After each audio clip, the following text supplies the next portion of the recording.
That day, everything ended right there, although who knows, maybe it was just the beginning.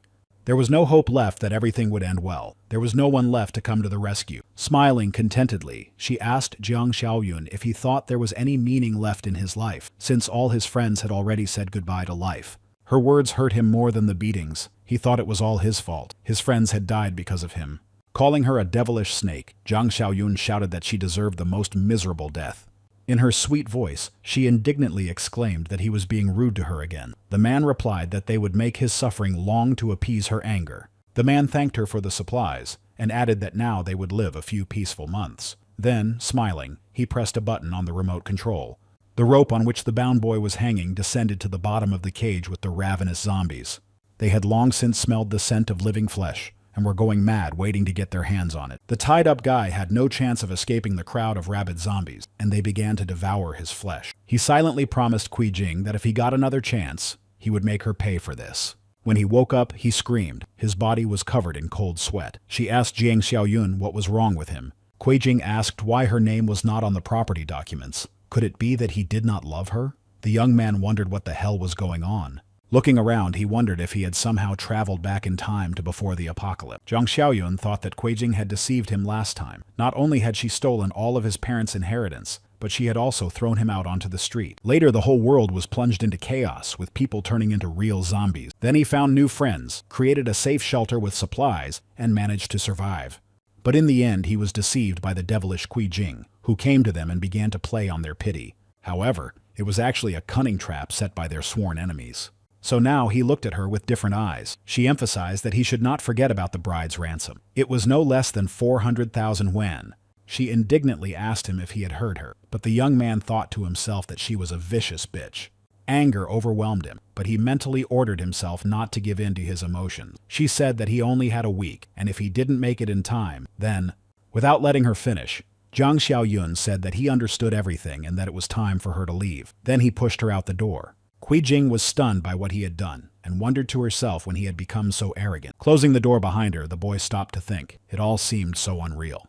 Glancing at his digital watch with a calendar, he thought that there was only a month left before the disaster, so he needed to prepare. A system notification appeared right before his eyes. The guy wondered what kind of system it was and what the points for the tasks were for. Why did he need them? The notification said that the apocalypse system had been activated. The tasks were active. They had to be completed as quickly as possible. The first task was to prepare for the disaster. He needed to buy land and stock up on supplies. Upon completing the task, he would receive 10 reward points that could be spent on purchases in the system store. It contained potions for physical enhancement, a box of supplies, and a box for the protagonist. Suddenly, the guy remembered something he had completely forgotten. In his past life, he had suffered and starved constantly to save money to marry Qui Jing.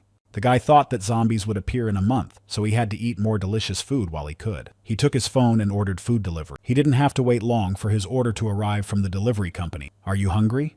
Looking at the dishes, he thought, could this really be the legendary delivery service with 3 Michelin stars? Jiang Xiaoyun said he would now try the braised pork for 300 yen. After tasting a piece, he thought it tasted incredible. It filled his body with energy and strength. After everything he had been through, the food was extremely delicious. He simply couldn't stop eating while the food was in front of him. He was distracted by a phone call. It was Wen Shuya, Qui Jing's friend. The guy thought that the damn snake had already complained to her fairy godmother. She screamed that how dare he treat Qui Jing like that. After all, she just wanted him to prove his love. How could he love her if he wouldn't even give her real estate? It was a small test, and he failed it. After that, the friend ordered him to bring the house book and 1,000,000 yuan. She emphasized that they would not break up if he admitted his mistake. The angry guy yelled at her, asking who she thought she was. What kind of little test was that? Then he told her to go to hell. Turning off his phone, Jiang Xiaoyun leaned back on the sofa and closed his eyes to calm down a little. He thought he needed a piece of land. He needed to build a strong fortress that would be easy to defend. There had to be a source of water and a forest nearby. To find and purchase the right place, he went to a business center to use the services of a real estate agent. He was greeted by an employee who asked if he wanted to rent or buy a house. The young man had already begun to reply that this was not quite the case when someone interrupted their conversation. The sales manager told Xiaoning to go to the warehouse and help with the boxes. A large shipment of paper rolls had arrived. She replied that she was with a client. Angry, he asked if she had forgotten everything he had taught her. Did she have no eyes? Zhu again ordered her to go to the warehouse. The girl wanted to argue, but he interrupted her again and said that it wasn't a customer, but some loser in rags. He couldn't even afford to buy a toilet. Zhang Xiaoyun noticed that he was looking down on people. He smiled and asked where he saw a person, because all he saw was a stray dog. The manager said that if he could buy at least a toilet, he would eat shit on stream. The guy replied that that was fine. He said he would prepare something warm and fresh for him. Zhang Xiaoyun turned to the girl and said that he had not come to rent or buy a house. He was going to buy land. The employees immediately perked up. Someone asked if the guy knew how much it would cost. Another added that he had never seen anything like it before. A real rich man had come to them. She replied that it was fine and asked him to follow her. She also said that she would explain everything to him. The manager muttered through his teeth that anyone could brag, but he would see when it came time to pay. The realtor said that all the prices for all the land available to them were listed here, and added that he could look at them while she explained. The guy replied that it wasn't necessary. He said he would list all the conditions he needed, and she should tell him if there was anything suitable. He said that the plot should be near mountains and rivers. A running water source was needed. Convenient transportation was also important. It would be better if there was a factory or large premises nearby. Hearing this list of requirements, she thoughtfully hummed and asked him to give her some time to think about it. The manager said that there was a suitable plot in the Beijing area. She asked Zhu if she had understood him correctly. She noted that there were many unfinished factories there and that they could not sell such a plot. Zhu replied that no one was selling there, and emphasized that the young man had deliberately made such demands because he had no intention of buying anything. Zhang Xiaoyun asked the realtor if the plot met his requirements. She replied that it did. But there was an abandoned factory there. The construction crew leader had run away. Looking through the documents, the young man thought that the location was good and the conditions were suitable. He would put up some barbed wire, and the abandoned building would save money on construction and time. The young man said that it suited him and he would buy it. He asked if they could sign the agreement right away and said he would pay immediately. Apologizing, she asked if he was sure he wanted to buy the place. The guy replied that of course he was. He suggested finishing the paperwork quickly because some people still had to eat.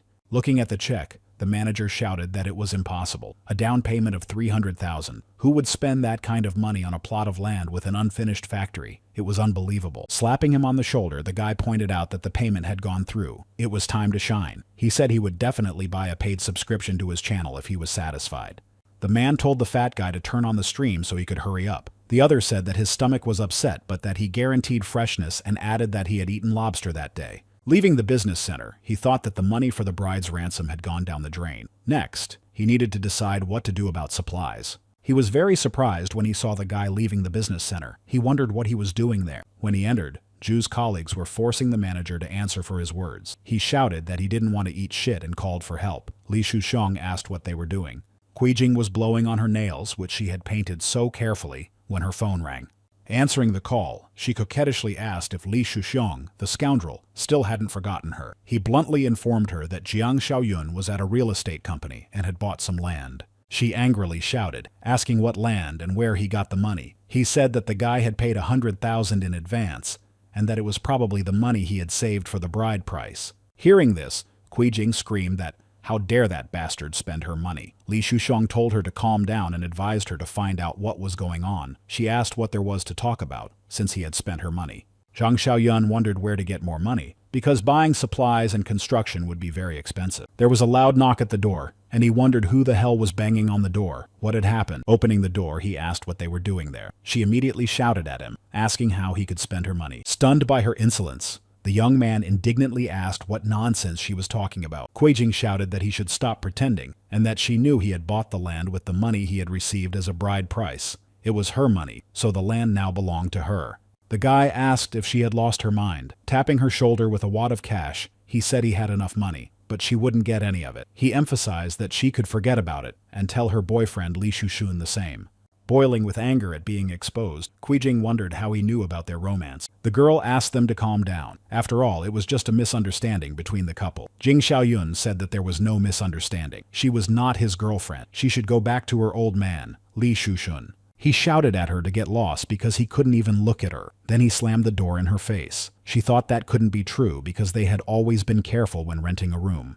She asked Qui Jing why she hadn't told her that she was dating that old man Li Shusheng. She replied that they had just rented the room a few times. The girl said that everything was out of control and suggested going back to think about what to do next. Qui Jing replied that this was all they could do.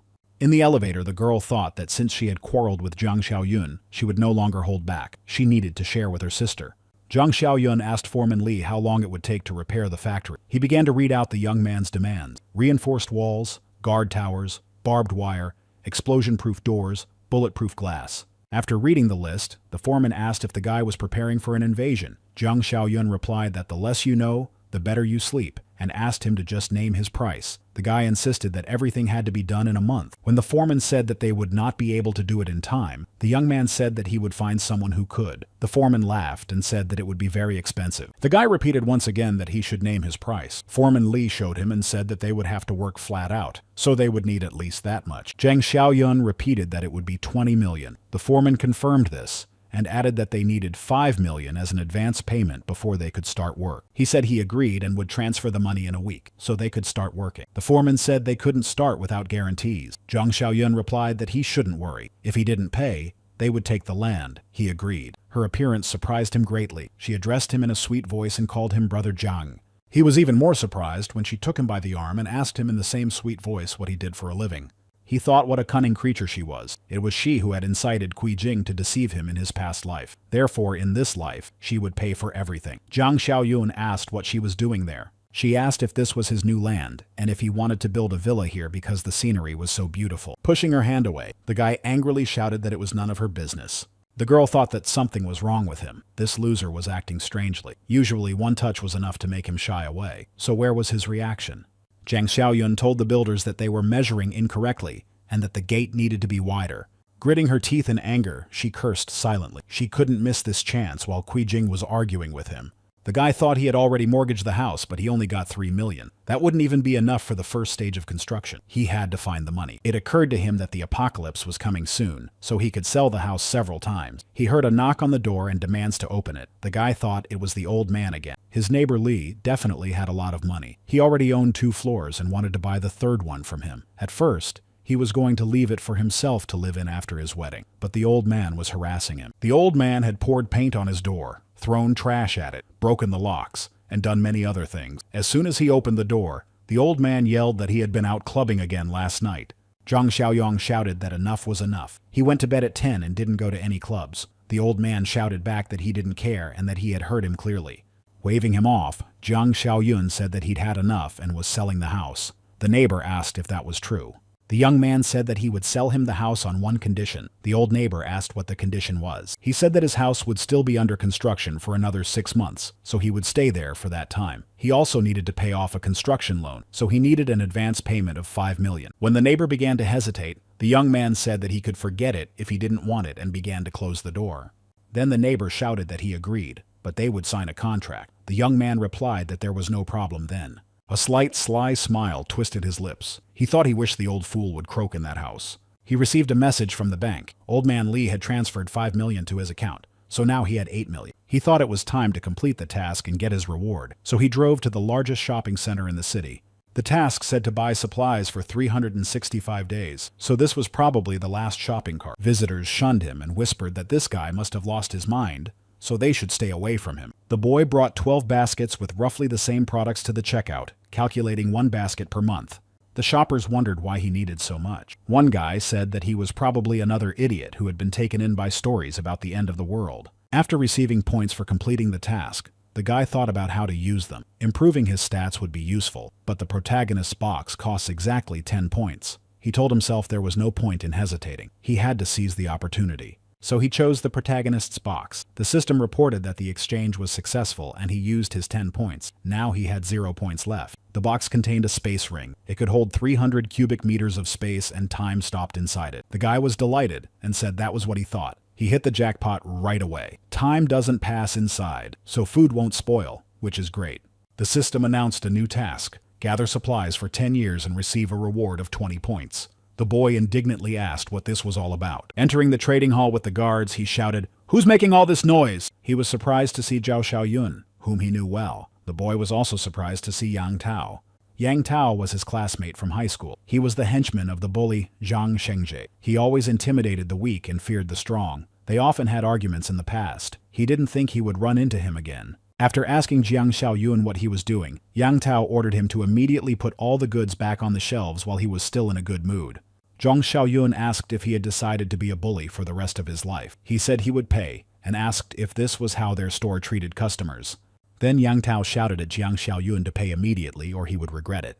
The staff had been ringing up the goods at the cash register for an hour when the last basket finally arrived. He asked the cashier what the total amount on the receipt was. She replied that it was 56,883 yuan. Grabbing the terminal, Yang Tao handed it to the young man and shouted at him to pay immediately. The young man swiped his card through the terminal. His eyes were filled with determination and anger. A message appeared on the terminal indicating that the transaction had been successful. Gritting his teeth, Yang Tao just clicked his tongue in dissatisfaction.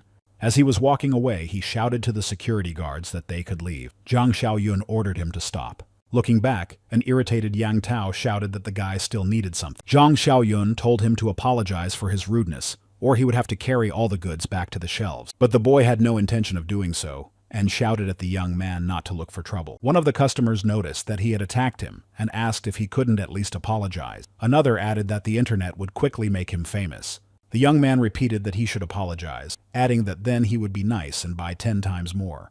Yan Tao asked suspiciously what he was talking about. The guy said to give him the terminal and he would show him the balance. He was stunned when he saw that the guy had more than 7 million in his account. The guy told him to apologize, and then he would stay.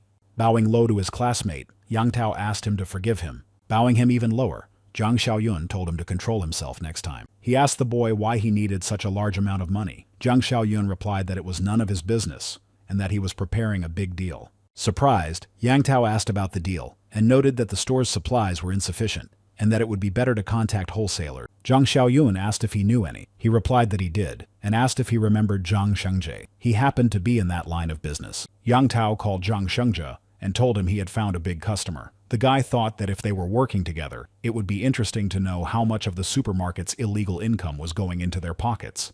They agreed to meet in the parking lot near the same supermarket. The car drove up at full speed and braked sharply right in front of them, kicking up a cloud of dust. The young man thought that this man was driving dangerously. Had he never been fined? Getting out of the car, Zhang Shengji asked if this was the same big client. Yang Tao said that it was Jiang Xiaoyun, his classmate from high school. Taking a drag on his cigarette, he replied that he remembered now. Jiang Shengji blew cigarette smoke directly into the young man's face, but he didn't even blink. Then he laughed and took another drag, saying that this was the stubborn guy. Looking at the skinny guy, he asked if he was wearing fake clothes. Then he added that he hated poor people who pretended to be rich more than anything else. The guy replied that he had no idea and had bought it at a street kiosk. Pushing Yang Tao, he asked if this was his big client. Then he shouted that he had wasted his time. Yang Tao turned to Zhang Shengji and said that he wasn't joking. Zhang kicked him in the butt and said that he had been in this business for years and could tell at first glance who had money. Jiang Xiaoyun snorted and remarked that he had such a nasty temper and added that he couldn't believe that an uneducated person would look down on others. Grabbing the guy, an irritated Zhang Shengji asked him what he had just said. The guy said that he should stop looking down on others. Zhang Shengji asked who the uneducated guy was referring to. Yang Tao suggested avoiding a fight and said that he was indeed uneducated, which was why he was so offended. Kicking Yang Tao again, Zhang Shengji ordered him to shut up if he couldn't speak properly. He said that if the guy didn't buy a truckload of goods from him, he would crawl back on his hands and knees. Jiang Xiaoyun said that it was enough to pull his clothes and that it would be better to give him the account number. After checking the transaction, he asked if he had really transferred 1 million to him. The man replied that he had and said he would buy 5 million worth. He would pay the rest when the goods were ready. Zhang Shengji asked what he needed. The guy replied that he wanted rice, oil, salt, snacks, and drinks. He would take things that he wouldn't have to check often. Calling the guy over, he thought to himself that this was a stroke of luck. He happened to have some goods that were about to expire. At the warehouse, Zhang Shengji said that if he took everything, he would give him a 10% discount.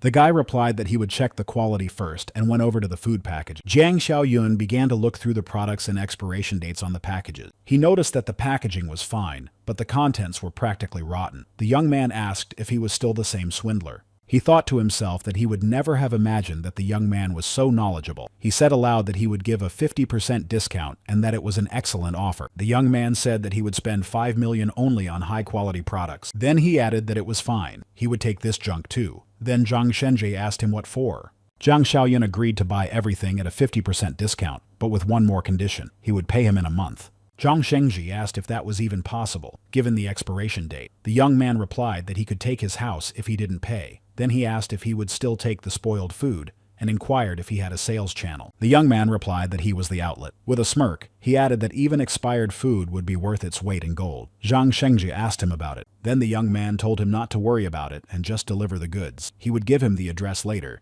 Answering a phone call, the guy asked who it was and what they wanted. They asked him if he was selling his apartment. The young man said he had to go and ask them to settle the matter with the goods as soon as possible. Yantao asked Zhang Shengji if everything was okay. He noted that the young man was from a simple family and asked how he had become so wealthy. The man brought him 400,000 as a down payment and said he would give him 3 months to move out. Then he offered to sign the contract. Jiang Xiaoyun thought to himself that the old man had already checked everything and was ready to pay and sign the contract. Why did he want his house? The young man asked if he was in a hurry. The old man replied that, to be honest, his granddaughter was changing schools and had nowhere to live. He said that he had already looked around the neighborhood, but no one else was selling. The young man remarked that the old man was too honest and had laid all his cards on the table. He asked if he was afraid that he would raise the price. The old man immediately began to sigh that it was all the savings of 2 generations and asked him not to do that. Smiling, Zhang Xiaoyun told him not to worry. Everything would be as agreed. Then he signed the contract. The man thanked him and apologized for distracting him from his work. The young man replied that it was no big deal and wished him luck. He thought that this man was from the bottom of society but was kind and honest. His granddaughter wouldn't last a month in a disaster. The young man stopped the old man and asked for his current address just in case. Jiang Xiaoyun arrived to check on the construction and see if everything was going according to plan. Foreman Li asked when the next payment would be. The young man replied that he was just about to transfer the money and asked how the work was going. He replied that about 70 to 80% was ready. He showed him the walls and doors and emphasized that the protection was perfect. They used the premises of an abandoned factory for the warehouse, cleaned everything up, and it was ready to use. Saying that it was excellent, the guy called Zhang Shengji and told him that he could bring the supplies. While putting away the food, someone remarked that their boss was very generous, paying 2,000 for such simple work. Another added that it looked like a real bunker. Then the first said that he couldn't even imagine how the rich were trembling for their lives. He personally checked how the food was being sorted. The guy ordered that perishable items be placed separately and that nothing be mixed up. The workers finished arranging the food late in the evening, and the young man finally let them go home.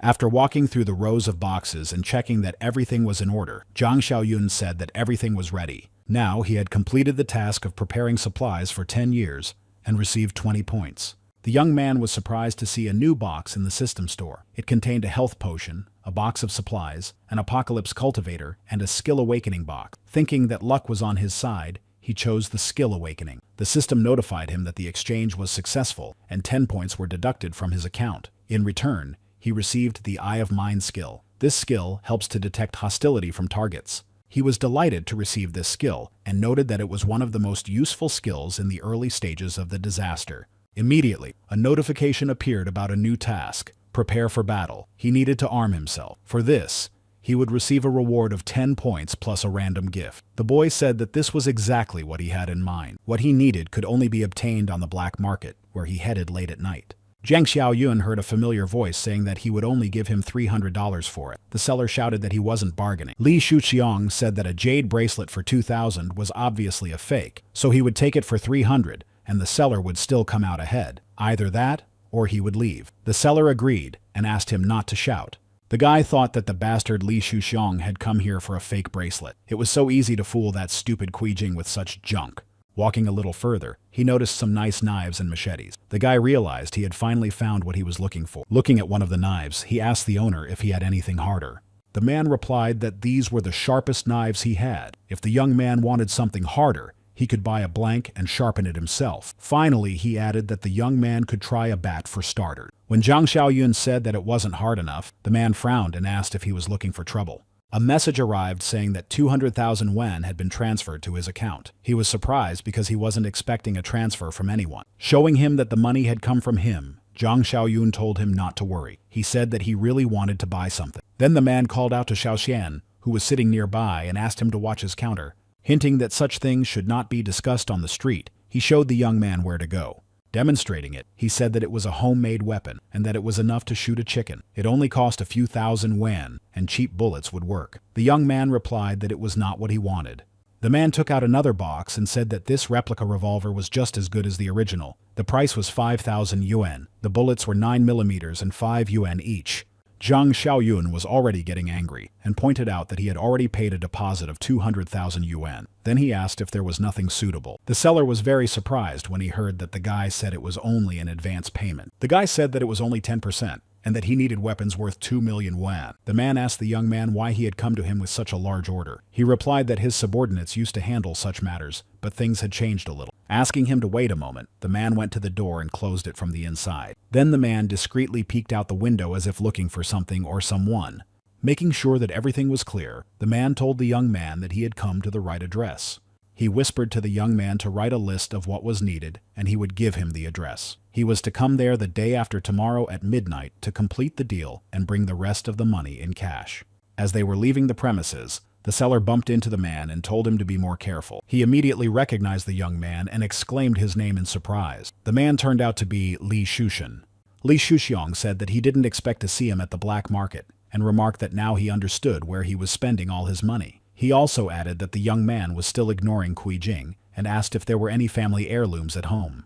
He asked if the young man wanted to follow in the footsteps of people who sell their belongings to live in comfort for a while. Listening to his stupid jokes, the boy thought it would be appropriate to test his skill. Activating his eye of mind, he immediately saw who had good intentions and who did not. Zhang Xiaoyun thought that this was a very useful ability.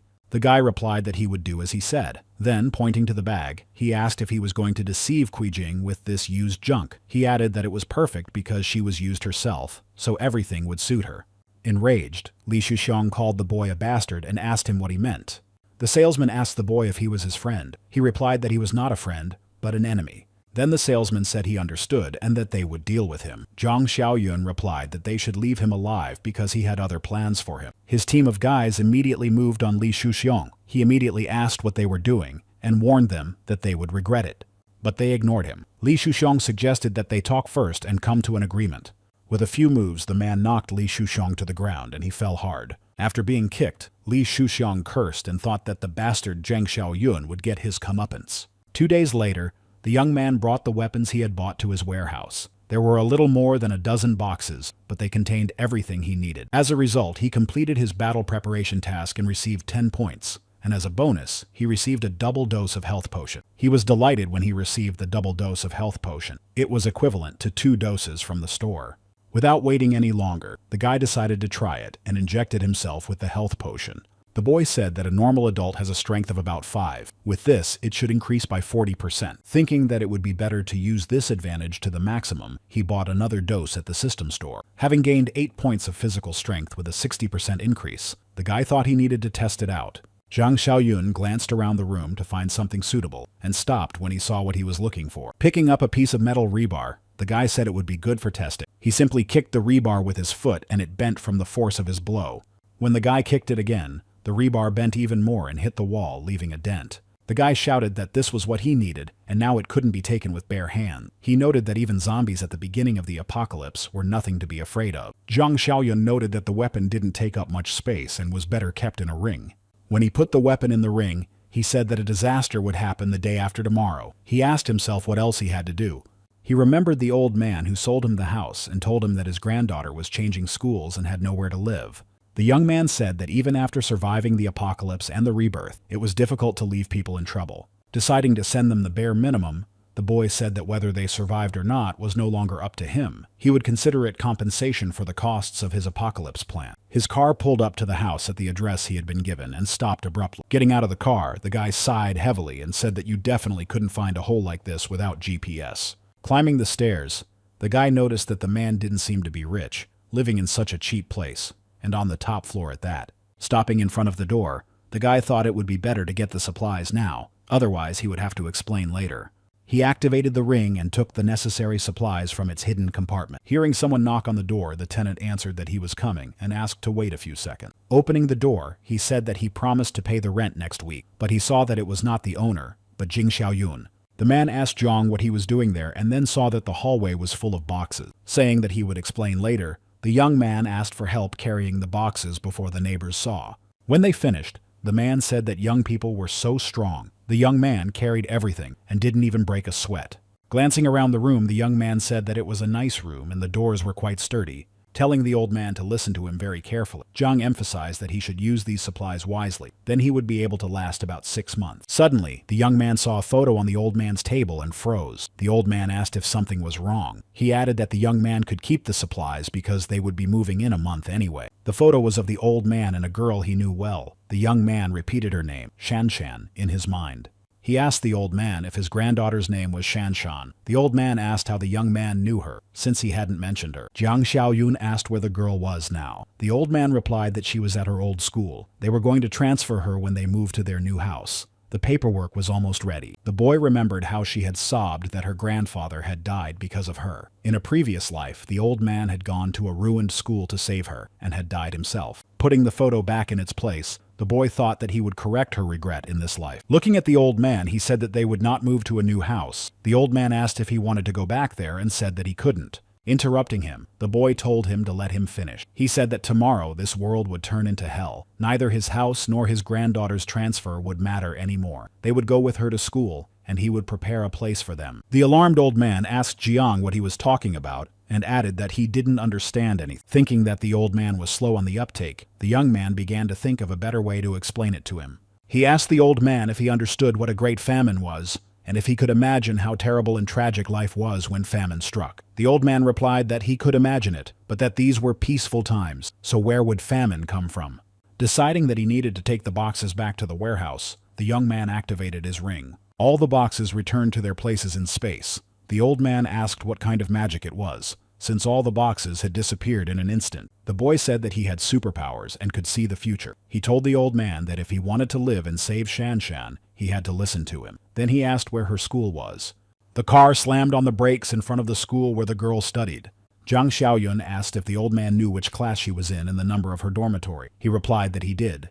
As she left the school, a hostile group of people were waiting for her, clearly intent on a fight. One of the girls hit her in the face, called her a bitch, and shouted that she didn't know what Jiang Xiaoyun saw in her. Shan replied that she had already said she would not talk to him, and added that he was the one who insisted. Kicking the girl in the stomach again, she shouted that she didn't want any excuses. Grabbing Shan by the hair, she asked if she was trying to say that he had hit on her, and she had rejected him. They heard someone ask what they were doing there and turned around to see who it was. One of the girls said that it was her useless old man. Shan asked her grandfather what he was doing there. The old man shouted at the girls to let Shan go immediately, but they had no intention of doing so. The guys with bats blocked his way and called him an old fart, telling him to get lost and that they would deal with her themselves. The old man tried to take the knife from the boy and shouted that they were stupid bastards. Where were their parents looking? How could they bully their classmates? One of the boys shouted at the old man to back off and swung his bat at him. However, he was stopped. Holding his arm, Jiang Xiaoyun asked if the boy wanted to become an assassin at such a young age. One of the boys asked where this vagrant had come from. Another asked why this bitch hadn't said she had a brother. With one kick, Jiang Xiaoyun knocked the boy who was attacking him with a bat several meters away. Then two others approached the boy from both sides and prepared to attack him together. The boy swung the bat to hit him from behind, but Jiang noticed his intention, crouched down, and dodged the blow. At that moment, Jiang realized that along with his strength, his reaction speed had also increased. Turning sharply, he grabbed the attacker by his clothes and slammed him hard against the ground. He still had to deal with the other one, who was brazenly threatening him with a knife. The latter made only one lunge before Jiang grabbed the hand holding the knife. Snatching the knife from his hand, Jiang Xiaoyun kicked the guy right under the knees, and he began to fall. It took Jiang only a few minutes to deal with both attackers, who lay helpless on the ground. Jiang Xiaoyun moved toward the girls who were beating and mocking Shan. The girl asked what he was going to do. The guy didn't even bother to explain. He just slapped the girl hard for hurting Shan.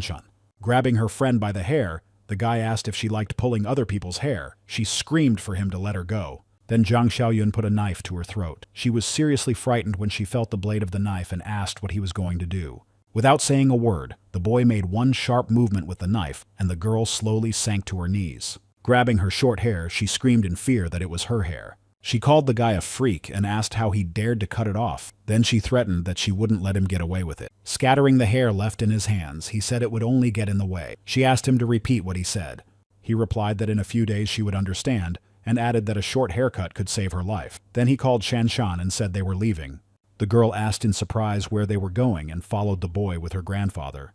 They had already left the city when she asked if she would be returning to school. Her grandfather replied that a great famine was coming soon, so what was the point? Survival was the most important thing.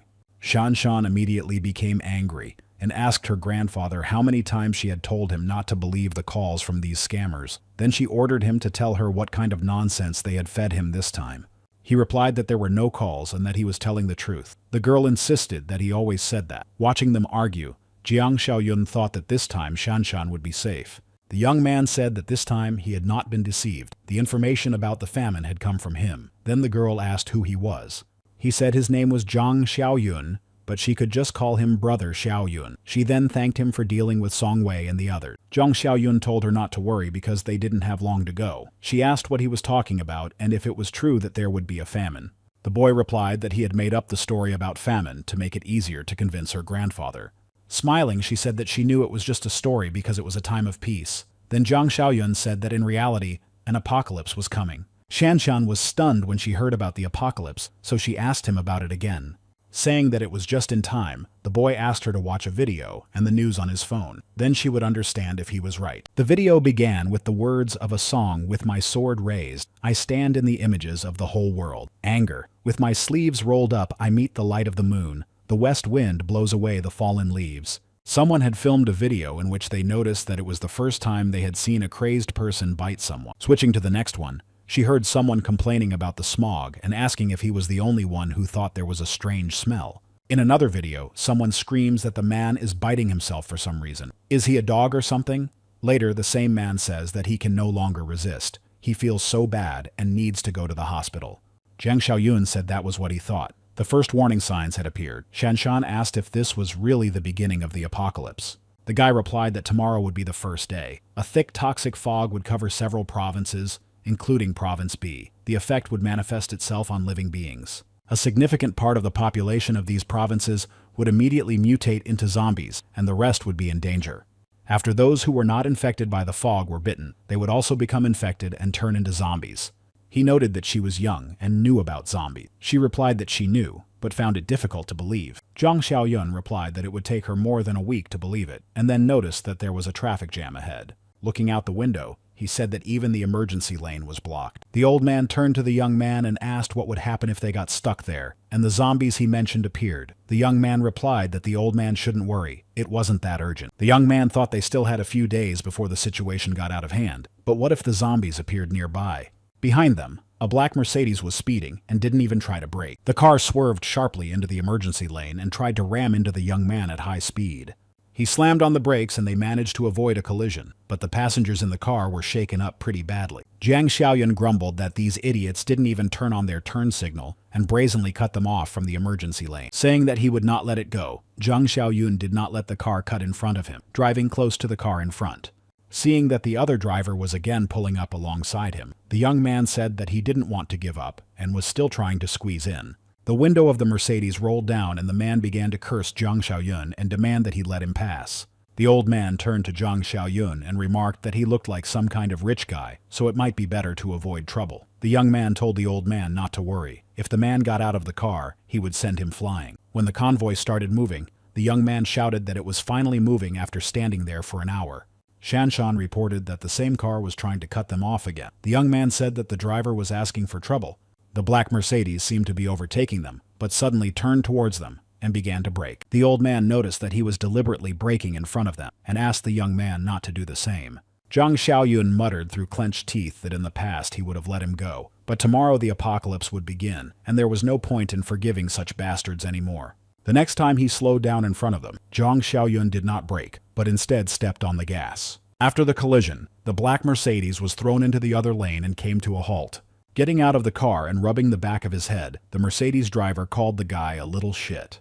He immediately called the police, demanding to see the camera footage and saying that he urgently needed the car's license plate number. Looking at the car's taillights, the angry man said he would show him that he was not joking. The entrance to the territory was illuminated by two large spotlights. When they approached, the gates opened automatically. Getting out of the car, his guests were amazed by what they saw around them. Seeing a concrete fence several meters high stretching along the perimeter, she said that it was impressive, but perhaps a bit excessive. Jiang Xiaoyun said that they should rest, because they had some very difficult days ahead of them, and led them to their rooms. Enjoying his coffee, he gazed thoughtfully out the window. Everything seemed peaceful. Stretching, she said that she hadn't slept so well in a long time and noted that skipping morning classes was really cool. Smiling, the boy said that since she was already awake, he would show her around their fortress. During the tour, the guy said that the walls were made of strong concrete, the gates were made of pure steel, controlled remotely, and were 3 centimeters thick. Whether they were humans or zombies, without powerful weapons, they would not be able to break through. He emphasized that they should remember that only 3 people were allowed here without his permission, and that was them. Shan said that if there were survivors who made it here, they would simply be left to die. Saying that they were moving on, the guy explained that during the apocalypse it was difficult to predict human behavior. The guy noted that if they trusted a person with hidden intentions, they would die themselves. He said that this buffer zone would serve as a temporary shelter if someone came and he wasn't there. Zhang Xiaoyun again emphasized that no one was allowed to enter the fortress under any circumstances and asked if they understood.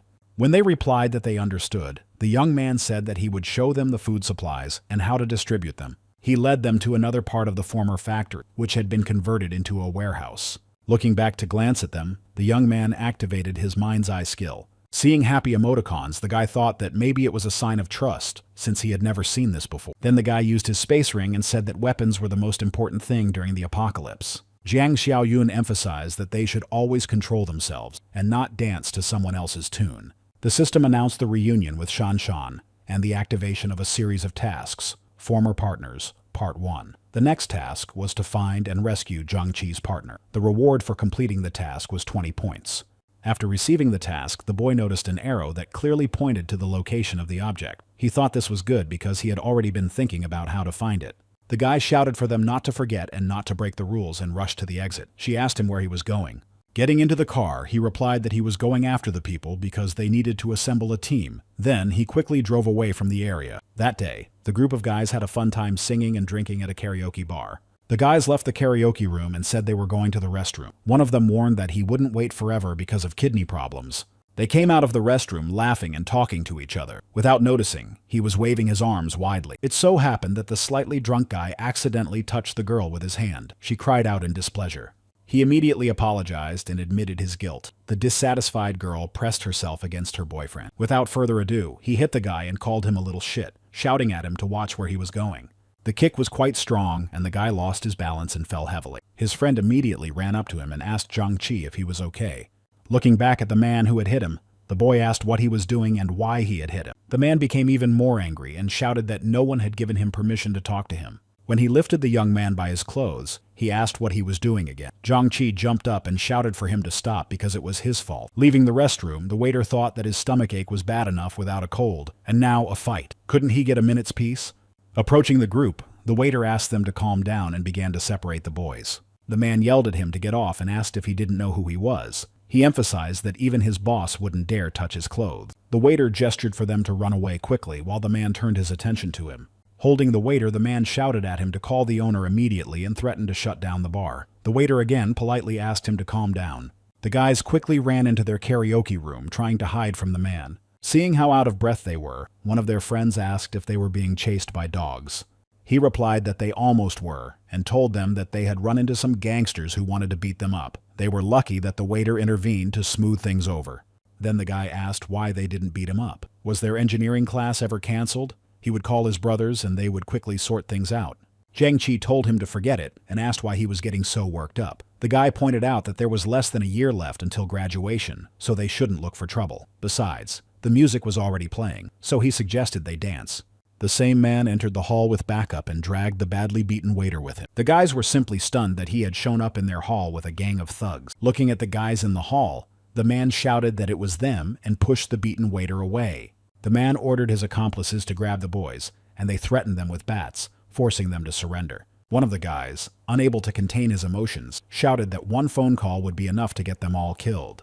The enraged man shouted, "Who allowed him to speak?" and grabbed a bottle of alcohol from the table and hit the boy on the head.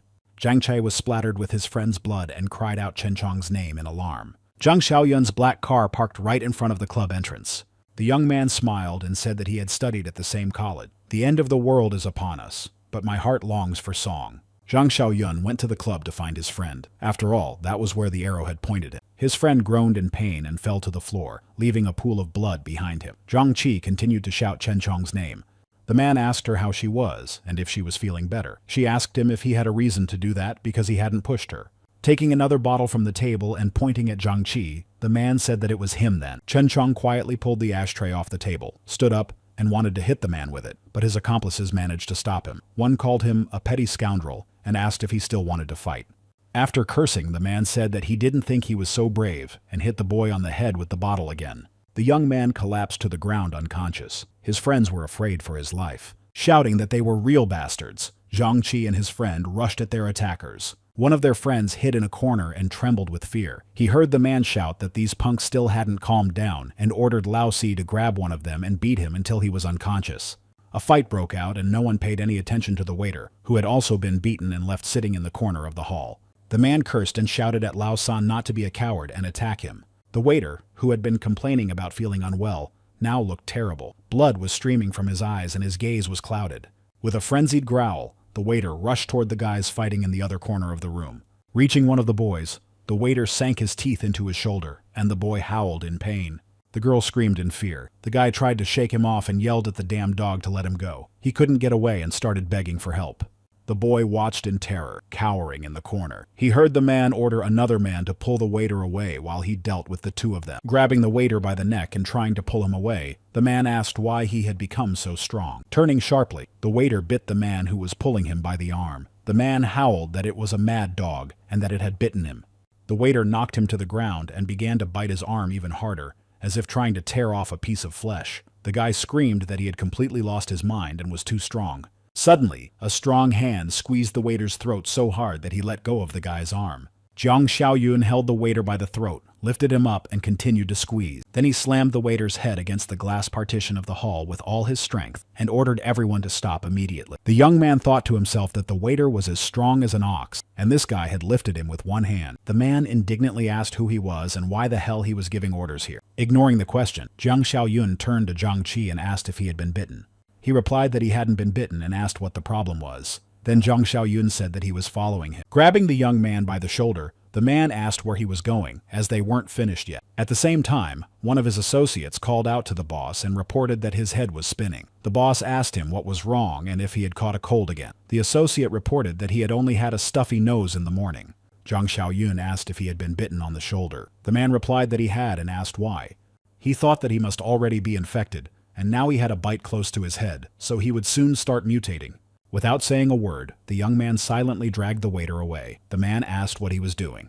The young man dragged the enraged waiter to the restroom and simply threw him inside. When the young man closed the door, the waiter began banging on it from the inside, trying to break it down. Jiang Xiaoyun thought it was good that they hadn't learned how to open doors yet. Wiping his hands as if they were dirty, Jiang Xiaoyun looked at the group watching him. He turned to Jiang Chi and asked which of these men needed to be taken care of, demonstratively flexing his fists. Not understanding what was going on, Jiang Chi asked in surprise what he was talking about and if they knew each other. The gang leader threatened him with his fist and told the guy not to be so bold. Instantly grabbing him by the face with one hand, Jiang Xiaoyun slammed the man to the floor. His accomplice immediately rushed to his aid and shouted that he had asked for it, but Jiang Xiaoyun stopped him with a single blow to the jaw. The man immediately began to fall. It seemed that he had instantly lost consciousness, and foam began to come out of his mouth. Another gang member ran up to him and asked how he had been knocked out with a single blow. Jiang Xiaoyun shouted that anyone who wanted to try his fist should come forward. Then he turned back to Jiang Chi and told him to take his friends and wait outside the room. Jiang Chi replied that he understood. Taking the wounded Chen Chong by the arms, the group of men left the karaoke room. The gang leader also said that they were leaving, but Jiang Xiaoyun blocked their way.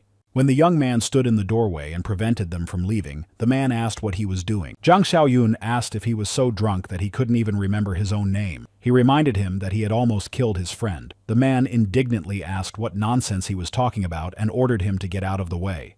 But the young man pushed him hard and he immediately fell to the floor. The man called the young man a bastard and threatened that he was finished. Without responding to the threats, Jiang Xiaoyun simply closed the door to the karaoke room in front of them. The man began banging on the door and demanding that it be opened, threatening that otherwise he would skin him alive. The infection had already taken over the young man's mind and body. He no longer understood who was in front of him. He had only one desire: to eat flesh. Growling, he lunged at his boss. Everyone screamed, asking what the hell he was doing, biting people. Then there were cries for help and wild growls. The administrator ran to the screams and asked what had happened and if help was needed. The guy asked him to close the door and not let anyone out. He also called the police and an ambulance because there was an outbreak of rabies. The administrator didn't seem to believe the guy and asked him again about rabies. Zhang Xiaoyun got angry and shouted at him to do it immediately. He immediately took the key and began to close the doors to the karaoke room as the young man had instructed him. As he had said, the guys were waiting for him in the hallway. He approached them and told them to come with him. Looking at the door, the administrator said that this couldn't be happening and that there were very strange noises coming from inside. Another employee approached him and asked what had happened and why there was such chaos. He replied that one guest said there was an outbreak of rabies. The employee asked if he was serious. Then the administrator asked if he had heard about it. The man replied that he had, of course, and advised him to check the cameras. In the security room, they turned on the camera from the karaoke room onto a large screen and were horrified by what they saw. The crazed men were already finishing off one of them and had started on the girl. The manager screamed hysterically for someone to call the police immediately. Zhang Xiaoyun told them to hurry up and emphasized that it was already dangerous there. On the way, Jian Chi thanked the young man for his help and asked who he was. The young man said his name was Jian Xiaoyun and that he had been hired to protect him, but he couldn't say who for yet. One of the guys asked what kind of rabies flu it was and noted that the internet said it was fake. Jian Xiaoyun asked if he meant that he hadn't seen what happened in that room. Then another asked if there was any treatment for this flu. He replied that the epidemic would only get worse and that the world was doomed. They heard screams in the street and all turned in that direction to see what was happening. A zombie had already attacked a man who was screaming for help. Jiang Xiaoyun said that it was still a local outbreak, but most people were already carriers. The young man emphasized that soon everything would spiral out of control, so if they wanted to survive, they had to listen to his command. Frightened by what they saw, the guys immediately agreed to do whatever Jiang Xiaoyun said. The system immediately reported that the first part of the task, former partners, was complete and he had earned 20 points. The boy thought that was great and decided to check the store. He noticed that the cultivator was still there, so he would probably have to either buy it or spend points on a manual upgrade. Zhang Xiaoyun thought that everything seemed useful and inexpensive. It would definitely come in handy in the fortress.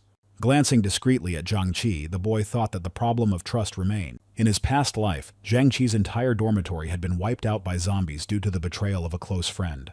And the main question was which of his 3 classmates had finished off the rest. Qui Jing asked how they were doing and when the supplies he had mentioned would arrive. Then she remarked that the streets were so chaotic that she was afraid to go to the store. He replied that it would be soon. He would bring them as soon as he was free. Hearing a knock at the door, she cried out in fear. Li Shuxiong asked what was wrong. She said that someone was knocking on the door, so she hung up and quietly went to the door. Quietly creeping up to the door, she cautiously peeked through the peephole to see who was there. Opening the door, she asked what the noise was and added that it had scared her. Her sister said that Uncle Li from the first floor had been taken away. Qui Jing asked where. Closing the door, her sister replied that she didn't know, but she had seen the police and an ambulance. Hearing this news, the girl realized where all the noise was coming from. Her sister said that it seemed like the flu was not just a scare and asked if Li Shuxiong had brought groceries. Qui Jing replied that he had not yet. She cursed and said that she had already told her that men could not be trusted. Her sister told her to call him and tell him that Jiang Xiaoyun had a lot of supplies. He was probably planning to make money off the epidemic. She asked in surprise how she knew. The girl replied that she had gone to the new house but he had chased her away. She added that she had seen trucks with food driving there.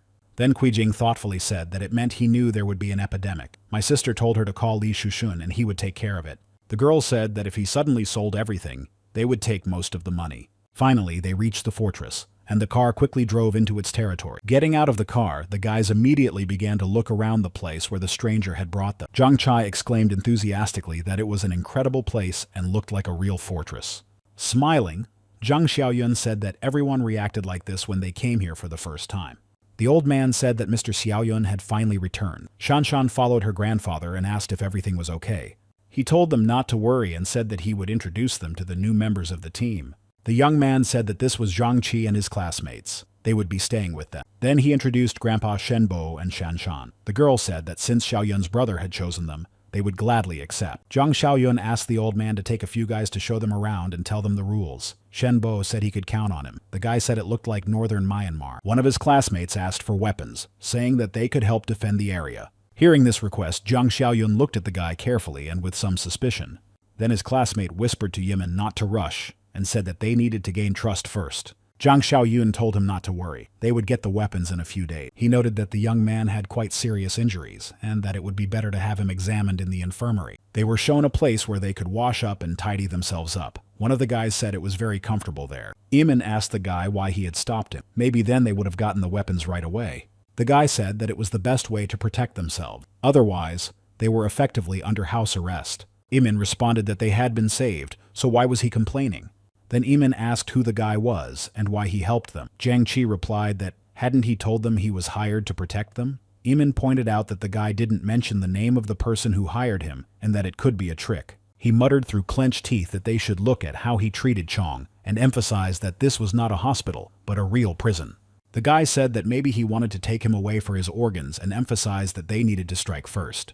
His classmate replied that he might be wrong and asked why they should betray their savior. Imin said that it was better to do it first than wait for them to betray them, and if the guy was telling the truth, they would capture the fortress and rule it. He said that there was only this old man and a girl here, therefore they would attack when Xiaoyun was not there. He added that he had seen how pretty she was, so they could have fun with her. The guys immediately shared their thoughts on this with their classmate. He waved them off and said that they couldn't even joke around anymore. Then he added that they could calm down. Jian Chi sighed and told him not to scare them like that. The apocalypse had only just begun, and he was already breaking the law. Another added that if they wanted to take them away, they would have locked them all up together because they had weapons. The young man thought that there was no point in negotiating with them. In times like these, the cruel would rule. When he achieved his goal, they would become his pawns for the rest of their lives. Soon they returned to report on the fulfillment of Jiang Xiaoyun's request. Old Shenbo reported that Jiang Chi and the others had settled in. The wounded man's name was Chen Chong, and he was now in the infirmary. He thanked Shenbo and asked him to tell Shan that they could rest, because who knows what they would have to face tomorrow. Jiang Xiaoyun said that it would be a good idea to keep an eye not only on Chen Chong but also on Jiang Chi's other classmate. The young man said that he had a feeling that there was a traitor among them. After the conversation, Jiang Xiaoyun immediately went to the warehouse so that he could calmly shop at the system store with the reward he received for the task. First, he chose the Apocalypse Cultivator box, spending 2 points on it. The box contained corn seed. With plenty of points, the guy started buying boxes of oil, protein, and sugar supplies. He also bought a box of armed deterrents, which contained 1,500 9mm cartridges. Looking at the pile of stuff, the guy realized that it was a pretty good haul. Money is more useful now, but after the apocalypse, such a reward will be invaluable. 3 cars with tinted windows slammed on the brakes in front of the gates of Jiang Xiaoyun's fortress. He called to say he was there and told them to double-check the address. He added that they would grab a bite to eat together when he was done. A minute later, the man shouted that everything was correct and ordered the guys to attack. They kicked and beat the gate with bats for some time, but it did not budge and did not even bend. One of the guys told the boss that the gate was several centimeters thick and they couldn't break it down. The boss angrily asked who would put such a gate on a normal house. Then the boss decided to try another method and ordered the guys to bring boxes from the trunk of the car. The boxes contained bottles with a flammable mixture, which they began to throw over the fence onto the property. Very quickly, the yard was engulfed in flames, and the bandits watched the results of their work with satisfaction. Running out with water, Shan shouted that there was fire everywhere and that they needed to put it out quickly. She said that her brother Xiaoyun was right, that a disaster had not yet happened, but an extreme situation had already arisen. Armed, Jiang Xiaoyun said that now they would see who was looking for trouble. Climbing up to the observation tower, Shenbo said that the black car looked familiar. The old man recognized the man and said that it was the same guy who had tried to cause an accident on the highway. Someone noticed them on the tower and reported it to the boss. He replied that it was definitely that bastard. Pointing at the guy, the man yelled that he would burn down his booth if he didn't come out. Jiang Xiaoyun shouted back that he had 5 minutes to get his guys out of there and get lost. One of the guys indignantly asked what he said, and if he even knew who their boss was. Then he added that it was enough wasting time and told the others to bring the Molotov cocktails. Suddenly, the system announced that a new task had been received. The threat had to be eliminated as quickly as possible. Shenbo turned to Jiang Xiaoyun and asked what they should do. Maybe a warning shot? The guy replied that there was no need for a warning shot. They were gangsters. The law was still in force, and they were already doing this. They didn't care if someone burned alive here or not. Taking aim, the guy said that they would only hurt innocent people if they left them alive. A shot rang out, and the man fell to his knees, screaming. He started yelling that the man had shot his arm. Jiang Xiaoyun cursed and said he had missed. He then said that his skills had rusted from this peaceful life. One of the men shouted that it was a rifle. The boss ordered his men to cover him and said they were leaving. Then he shouted that he would be back soon. The young man said that they would finish everything now because he hated waiting and started shooting. The gangsters had to hide from the rain of bullets that the young man was firing at them from the observation tower. They quickly jumped into the open trunk of the nearest car. The boss yelled at the frightened guy who got behind the wheel to drive away as fast as he could. Shenbo noticed that the gangsters were trying to escape in the car. Jiang Xiaoyun replied that that was why he had taken the machine gun. The guy started shooting at the car in which the bandits were hiding from the bullets and trying to drive away. After using one magazine of ammunition, the young man quickly and skillfully reloaded the automatic rifle. Old Shenbo mentally noted that the young man was aiming and reloading smoothly. He himself had not been able to do that so easily even when he was in the service. So who was this young man? Finally, the shot-up car stopped and began to smoke. There was no sign of anyone moving in or around it. Realizing that the targets had been destroyed, the young man asked Shenbo to call Jian Chi and the rest to clean up. He was about to leave when he suddenly stopped. It occurred to him that this was the early stages of a disaster. Perhaps it would be better to turn them into zombies so that Jian Chi and Shan could practice. The young man turned to Shenbo again and said not to tell anyone. They would not rush. The old man asked if they would just leave them on the road. Jiang Xiaoyun replied that he had another plan. His car had already left the city limits and was speeding down the highway to Jiang Xiaoyun's new house. Looking closely at the area, Li Shuxiang asked if they would be there soon. The girl fixed her hair and replied that she thought it was the next intersection. Qui Jing thought that her sister always acted like this when Li Shuxiang was around. Did her sister think she didn't notice? Li Shuxiang said he would stop nearby and wait for her. Then he told her to call him when she got inside. Getting out of the car, she told Xiaoya that they were leaving. Hearing what her sister said, she asked in surprise if she should go too. She replied that of course she should. Otherwise, how would she know which factory it was? Xiaoya replied that she just had to go straight ahead, and she would see it right away. She added that her shoes were so uncomfortable that every step felt like torture. Then Qui Jing pulled her out of the car and shouted that she didn't care about her heels or anything else but that she had to go. Xiaoya shouted that she should at least let her take her bag because her phone was in it. Qui Jing told her to leave her phone behind too. He watched the girls walk toward the factory and went over his plan in his head once more. Glancing back, Li Shuxiang called and told them to get ready. Another car stopped a little behind them. Li Shuxiang reminded them that they had to leave as soon as his car started moving. The guys waiting for the signal from their boss replied that they understood and that the order had been accepted. Xiaoya asked her sister why she had dragged her into this. They called her an old fox and said they wouldn't fall for her tricks. She immediately replied that Qui Jing had misunderstood. She explained that she had dressed up to pick up that loser. After all, he already knew about her and Li Shuxiang. Approaching the entrance, they stopped. Qui Jing asked what had happened, and her sister replied that it looked like there had been a shootout. Frightened, Xiaoya noticed that everyone here was dead, and that they should probably turn back. Qui Jing said that the blood looked old. Some time had passed. Perhaps two groups had clashed in a fight over Xiaoyun's supplies. Qui Jing said that, in her opinion, Jiang Xiaoyun couldn't be alive at this point. She wondered if there was any food left in the warehouse. But Xiaoya, frightened, suggested returning and asking Li Shuxiang to sort everything out. Her sister agreed and added that they should first check if the gate was locked. Approaching the entrance, they tried to open it, but found that everything was locked. Xiaoya cursed and said that everything was so tightly closed that she couldn't see anything. She noted that since it was closed, Jiang Xiaoyun must be okay. Suddenly, they heard someone call them a couple and looked up in surprise. Shan told the girls to answer who they were and how they found this place. Then Xiaoya shouted that they were Xiaoyun's friends. Qui Jing said that she was his girlfriend. The girl turned to Xiaoyun's brother and shouted that his girlfriend had come.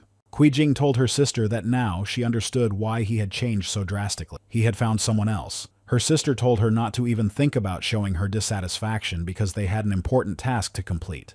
When Xiaoya said that the girl had a crossbow and asked if Li Shuxiang could handle it, Qui Jing replied that they had several guns. They would deal with Xiaoyun. They just needed to open the door. The boy was surprised to hear the girls' names and asked what they were doing there. In order not to repeat the mistakes of the past, the boy used his mind's eye skill and saw what he already knew. She asked in a sweet voice if friends couldn't visit without a reason. After all, there was chaos outside and they were worried, wasn't he? Jiang Xiaoyun smiled and sarcastically said that they were worried. Then he asked if Li Shuxiang was nearby. How many people did he bring and what weapons did they have? They were so surprised that the boy knew about it that they had nothing to say. Several bullets flew right at their feet and the girls jumped back in fear, screaming.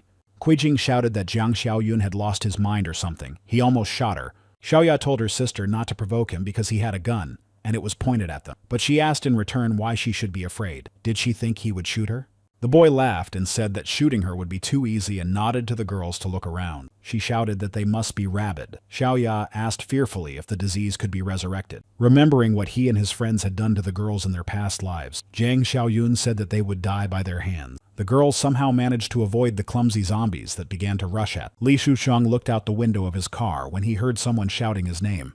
Qui Jing was screaming and begging him to save her. He saw that the girls were trying to escape from the madmen. Realizing that zombies were chasing the girls, he cursed and asked where they had come from. He immediately started the car and radioed that they had to get out of there immediately because it was infected. Both cars turned sharply and drove off without waiting for the girls who were running towards them, shouting after them that Li Shushan was a bastard. She added that she didn't want to die like this. She threw her purse after her sister who was running ahead of her and didn't even look back. The bag fell right at the girl's feet and caught on the strap fell to the ground. Zombies immediately rushed at the girl and began to bite her. She screamed that Qui Jing was a stupid bitch and would not die so easily. While the zombies feasted on her sister, the girl quickly ran away, repeating that she deserved it. The system reported that the threat had been eliminated and that he would receive 10 points as a reward. Now he would receive a new task to clean up the street. He had to get rid of the monsters and infected people around the base. Watching what was happening, Shan asked how they turned into zombies. The guy replied that this was the beginning of the apocalypse. There were many infections from other worlds in the air. Those who died and were left on the streets would quickly turn into zombies. For some of the living, exhaustion or minor injuries would be enough. Shan replied that she understood. Then Zhang Xiaoyun asked her to call everyone to a meeting. She called everyone to the room where Zhang Xiaoyun was waiting for them, and they all sat down at the table. He informed them that they would have to remain inside for the next few days. The doors and windows would be kept tightly closed. Their bodies needed to adapt to the new infection. Zhang Xiaoyun said that this way they would be able to reduce the risk of mutation. Then Jian Chi asked anxiously what had happened to Chen Chong. Chen Chong was still almost unconscious and remained in the infirmary. However, the infection was already growing in his weakened body, and he felt pain and fever from it. The city was already in a state of panic, with riots and looting, in addition to the zombies that were suddenly appearing. Zhang Shenji looked out the window and noticed that the streets were already in complete chaos. He said that they would have to go to the warehouse at night to pick up the remaining supplies. The man told Xiao Li that they would stay at home. He ordered her not to open the door to anyone except him. Suddenly, there was a knock on the door of their apartment, and he looked over in alarm. Signaling to his wife and son to remain quiet, he quietly made his way to the front door. To protect himself in case of trouble, he grabbed a golf club. Yang Tao asked if his brother was home. He breathed a sigh of relief when he recognized Yang Tao's voice and opened the door, but immediately he was knocked to the floor. It was indeed Yang Tao, but he was accompanied by a group of men who twisted Zhang Shengzhe's arms and pinned him to the floor. Looking at Yang Tao, he asked what the hell he was doing, since he had treated him well. Yang Tao indignantly asked when he had ever treated him well, and reminded him that Zhang Shengzhe considered him his lackey. Then Zhang Shengzhe asked if he had no conscience, and if he had forgotten who had helped him with the down payment on his house. Yang Tao shouted that he was still talking about the down payment when he himself had bought several houses. He then ordered him to hand over the keys to the warehouse and give him the address. Grabbing his wife by the hair, Yang Tao warned that if he resisted, she would suffer. The frightened boy began to cry and then shouted for his uncle to let his mother go. To protect his mother, the boy ran up and bit Yang Tao's hand with all his might. Yang Tao called the boy a little bastard, slapped him, and pushed him hard. Zhang Shengji called them degenerates and told them to attack him if they had the guts, but to leave his wife and child alone. Yang Tao told him not to worry, and warned that they would be safe as long as he cooperated. Then he ordered them to take him to his warehouse. Zhang Shengji had no choice but to take Yang Tao and his gang to the warehouse. But there were only a few boxes in the warehouse. Surprised, Yang Tao asked if that was all there was. He replied that had he forgotten how he had found him a big client, he had sold him everything. There was almost nothing left. Remembering Zhang Xiaoyun, he said that if they got to his warehouse, they would have enough to last them the rest of their lives. Then Zhang Shengzhe advised them not to go there, and said that he had seen weapons when he delivered the food. He noted that the guy was definitely preparing for disaster. Yang Tao replied to Zhang Shenji that it was his problem now. Hearing this, Zhang Shenzhe asked what he was talking about. Yang Tao said that he was trading his wife and son's safety for Xiaoyang's supplies. He then asked if that wasn't a good deal. They all went to the infirmary to see what had happened to Chen Chong. Fortunately, by the time the infection had overcome him, Chen Chong was already tied to the bed. He was trying desperately to break free and was growling. It was very painful for them to see what had happened to their friend, who now did not even recognize them. Zhang Xiaoyun looked closely at the guy who said that Chen Chong should be killed. Jian Chi indignantly asked what he had just said and looked at his classmate with a condemning gaze. He replied that he was already dead. If he somehow managed to escape, the rest would be left behind. His classmate shouted that he was their friend, and he had decided to get rid of him so easily. Zhang Xiaoyun intervened in the conversation and said that the boy was right. The reincarnated had little chance of survival. He took out a knife, poked his friend with it, and told him to take it. The boy asked in fear what this meant.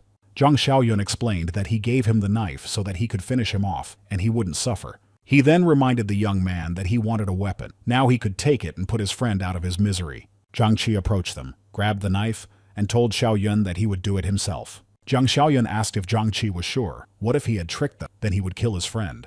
Jiang Chi responded to Jiang Xiaoyun's remark by saying that he completely trusted him.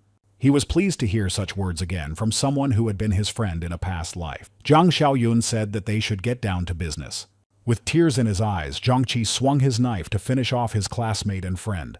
Suddenly, Jiang Xiaoyun heard a notification sound. It was a new message from the system saying that a rare mutant had been found. The guy grabbed Jiang Chi by the arm and stopped him from finishing the job. Not understanding what was happening, Jiang Chi turned to Xiaoyun's brother and asked why he had stopped him. Jiang Xiaoyun replied that it was time for them to go outside. There was a rather peculiar situation there, and there would be a use for this boy. When everyone left to prepare to leave the fortress, Jiang Miaoyun remained alone with the zombie. He turned to Chen Chong and told him that he had an important task for him. His car had skidded on the road and crashed into a concrete pillar at full speed. Getting out of the car, which had already started to smoke, Zhang Shenji said that he had been unlucky. Zhang Shenji sighed and said that at least he had made it there when a zombie appeared behind him. The zombie lunged at the man and sank its teeth into his arm. He howled in pain. Cursing, Zhang Shenji pushed the zombie away with all his strength and managed to break free. In that brief moment when the zombie staggered, he had enough time to quickly rush back to his car. He managed to grab a piece of scrap metal lying on the seat and hit the zombie on the head with it. Then he shouted at it to get away. When the zombie fell, he hit it several more times until it stopped moving. Hearing the familiar growl again, the man decided it was best not to linger. Pressing the bite wound on his arm, Zhang Shenji headed toward the factory where he had delivered the food. Zombies were still wandering around the entrance to the fortress in search of new victims. Jiang Xiaoyun exited through a side door in the concrete fence of his fortress. Everyone followed him out to clear the area. This was necessary for training. Shan turned to Xiaoyun's brother and said that it was very uncomfortable to move around in this. He replied that it was impossible to negotiate with zombies. They were much stronger than ordinary people, so it was dangerous. And since they had no experience, protective equipment was mandatory. They could take it off when they were ready. Looking out, he told them to be careful because they had entered the zone of visibility. The zombies reacted immediately to the appearance of people. Jiang Xiaoyun said that they had been spotted, so they had to prepare for battle. The guy shouted for them not to forget what he had taught them. They covered each other and kept their distance. Jiang Xiaoyun quickly jumped out of the way of a zombie that had jumped at the boy.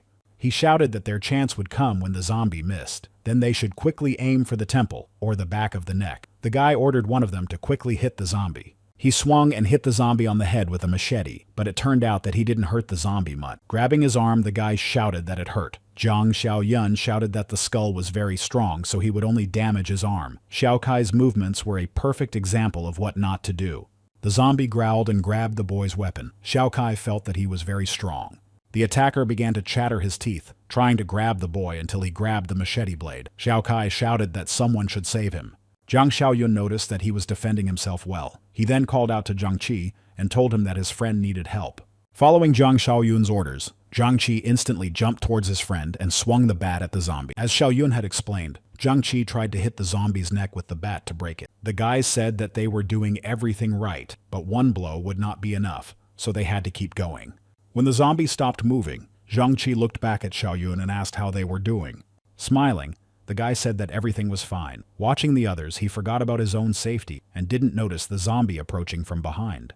Noticing it behind Jiang Xiaoyun, the boy shouted for him to watch out. But when it lunged at the guy, he grabbed its head so that it couldn't reach him with its teeth. Jiang Xiaoyun asked if they had forgotten what he had said. Then he repeated that they must never relax until they had checked everything around them. At the same time, Zhang Shengzhe had almost reached the factory where he was taking supplies to Jiang Xiaoyun. Noticing the zombies, he said that those damn mutants had already gotten here. Had they really killed Jiang Xiaoyun? Someone shouted that his partner needed help, and another replied that he understood and told him to stay alert. Jiang Shenji recognized his voice and went to look for him. He headed for a car parked near the entrance, where the voices were coming from. Hiding behind the car, he quietly peeked out to see what was happening. Jiang Shenji said that the guy had gathered a team and was hunting the mutant. Watching the group destroy the zombies, he completely forgot about his own safety and did not notice that someone was hiding under the car. Someone's hand grabbed his pants and began to pull him hard to knock him down. Since the zombies were very strong, the man couldn't resist and fell right in front of the car. She quickly jumped out and started attacking the man, trying to bite him. The man tried to hold her back and push her away, but he was too weak and just cursed. Suddenly, a shot rang out, and her dirty blood and body parts scattered around him. He was saved by the very person he needed. Jiang Xiaoyun was his last hope. Zhang Shengji pushed the remains of the zombie away from him in disgust and began to get up. Zhang Xiaoyun was surprised to see Zhang Shengji here and asked him what he was doing here. He took a few steps toward the boy and said that he couldn't believe he had managed to reach him. The boy immediately noticed a zombie bite mark on Zhang Shengji's arm. Putting his gun to his forehead, Zhang Xiaoyun said that he could see the bite mark. Zhang Shengji immediately asked him not to shoot because he had something important to tell him. The young man told him to speak, but not to come any closer. He said he knew he was already infected and didn't have even half a day left to live. Tears streamed from his eyes and he shouted that the bastard Yang Tao had killed his wife and child. They wanted to use him to take Xiaoyun's supplies. Turning to Xiaoyun, he said that he knew he wasn't the best person, but he wasn't completely evil either. His wife and child were innocent. The man emphasized that those creatures would spare no one, and that a fate worse than his awaited them. He begged the young man to help them, if only out of gratitude for getting him all those supplies. The young man thought that the man had done everything for his own benefit, but his help had really come in handy. Moreover, there was a lot of space in the fortress, and the balance was heavily skewed in favor of the men.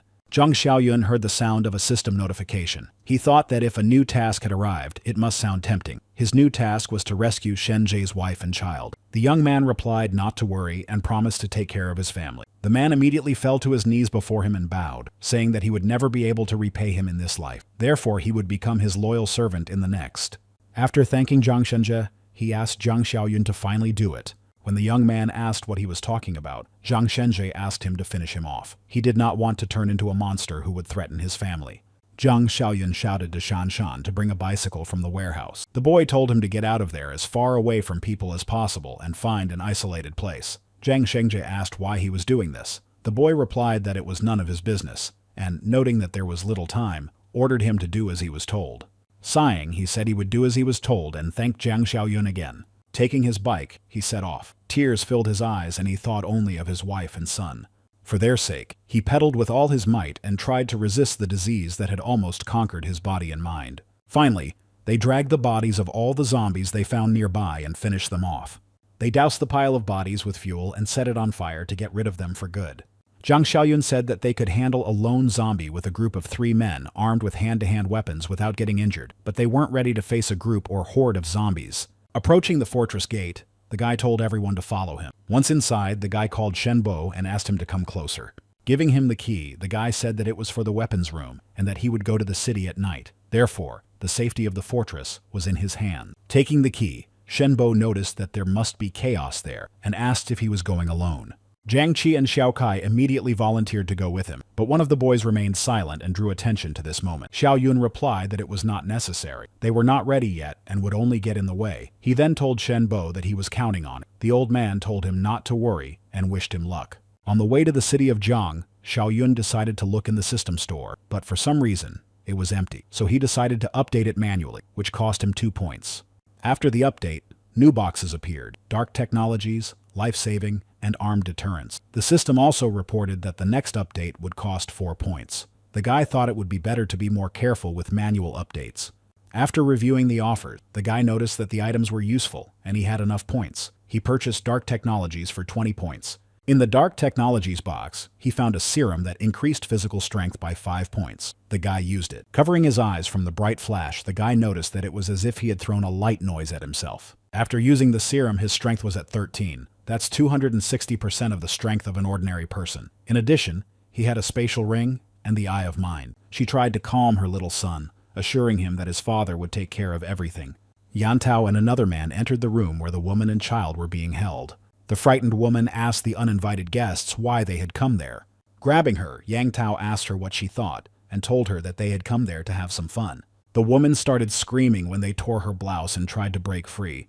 A man entered the room and asked what the noise was and what was going on. The man suggested that he join them. The other man replied that they had not yet finished their task and that they were thinking about it and ordered him to let her go. Then the man indignantly asked what the problem was and reminded them that this was not the first time. The man asked what they would do if she couldn't take it and killed herself. Then her husband would have nothing to lose, and they would have to fight to the end. Then, none of them would get out alive. He added that they would not give her a day's rest once they had dealt with her husband. He replied that this time he would listen to him and, turning to his wife, told her that he would be back soon. The frightened woman tried to calm her son, who was trembling with fear and crying bitterly. Zombies wandered among the cars in the night city, looking for someone alive to feed on. Zhang Xiaoyun mentally noted that 13 points of strength was more than twice the average human. Even his reactions and body control had improved noticeably. The boy got out of the car, knowing that the city center was ahead and the car would attract a lot of attention, so he would have to walk a little. As soon as he took a few steps, several zombies rushed at him. He knocked the first one off its feet by tripping it with his leg. Then the guy got ready to strike. Then, grabbing the zombie by the arm, Zhang Xiaoyun threw it like a bowling ball at the other one. He prepared his machete to finally finish off these two annoying zombies. Not waiting for them to attack again, the guy ran towards them with his sharp machete. In a moment, the zombies' heads rolled down the road. The guy said that now he completely surpassed the current zombies in strength and reflexes. Now it was clear how different this was from the strength of an ordinary person. The guy said that even his senses were working better. He heard someone say that they were blocked here and determined that it was about 800 meters away. The system reported that a random task had been received. A man shouted that they were surrounded. Several zombies tried to break into the store. The guard told them to quickly carry everything heavy to barricade themselves. The boy turned to his father and asked if they were going to die here. His father replied that he shouldn't worry because these freaks wouldn't get through, and in the worst case, they would soon be reunited with their mother. The child immediately began to cry, and the security guard turned to Song and asked him to watch his language, as things were already bad enough. The man replied that if he knew how to watch his language, he would have been a real estate owner long ago. Listening to the zombies trying to break the glass, the guard said that today would surely be the end. Suddenly, they heard the sounds of a struggle, and blood splattered, covering the glass. A half-dead zombie ran into the glass door and began to slide down it. It was so unexpected that the boy screamed in fear and fell to the floor. When it became completely quiet and there were no zombies visible at the entrance, the guard turned to Song's friend and said that they would clear the entrance together with Jiaxuan. While he covered them with his gun, they quietly moved the furniture to clear the exit. The security guard cautiously peeked through the half-open door to assess the situation. Realizing that all the zombies were dead, they left the store armed with whatever they could find. The man asked who had dealt with the zombie. Clutching the pipe in his hands, the boy said that they must be mutants. Then he added that they were definitely mutants. When his father asked what kind of mutants he was talking about, the boy said that they were ordinary zombies that had become smarter and stronger. They are always like that in games, books, and comics. Then the father told the boy that now he understood why he had such low grades. Looking back, he told his friend Song again that he had zero empathy and asked how he could talk about that in a situation like this. He ordered him to keep an eye on the situation because they didn't need the mutants ambushing them. The guard said that everyone should watch their side and that they would slowly make their way to the base. But when they looked out, they noticed Zhang Xiaoyun reading a message about the completion of the task. The boy said worriedly that it must be a mutant. It had to be a zombie mutant. The guard replied that this guy looked more like a survivor. Zhang Xiaoyun knew what the boy was talking about, so he looked back, smiled, and told the boy not to fantasize. He added that it wasn't that easy to find them yet. Realizing that he wasn't a zombie, the guard came out and said happily that he was a survivor, just like them. He turned to the boy and told him that it was dangerous to walk alone. In times like these, it was important to stick together, so he suggested that he go with them.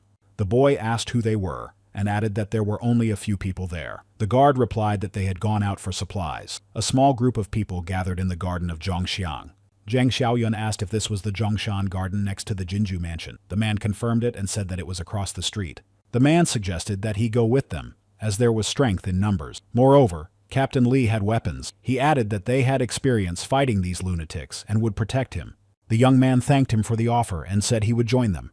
On the way, Song asked the young man if he had asked about Jin Yu's mansion because he was supposed to meet someone important there. When Jiang Xiaoyun replied that he had, Song asked if it was a relative or perhaps a girlfriend. To support the guy, Song put his arm around him and said that the old world was over and the chances of survival weren't great. So, they needed to mentally prepare for the worst. Captain Li added that even if they weren't finished off by this army of madmen, they could still run into those creatures. He said that a group of bandits had settled in the area around the Biquishan mansion in the east of the city. They were killing everyone they came across. One encounter with them was enough for them to lose many of their comrades.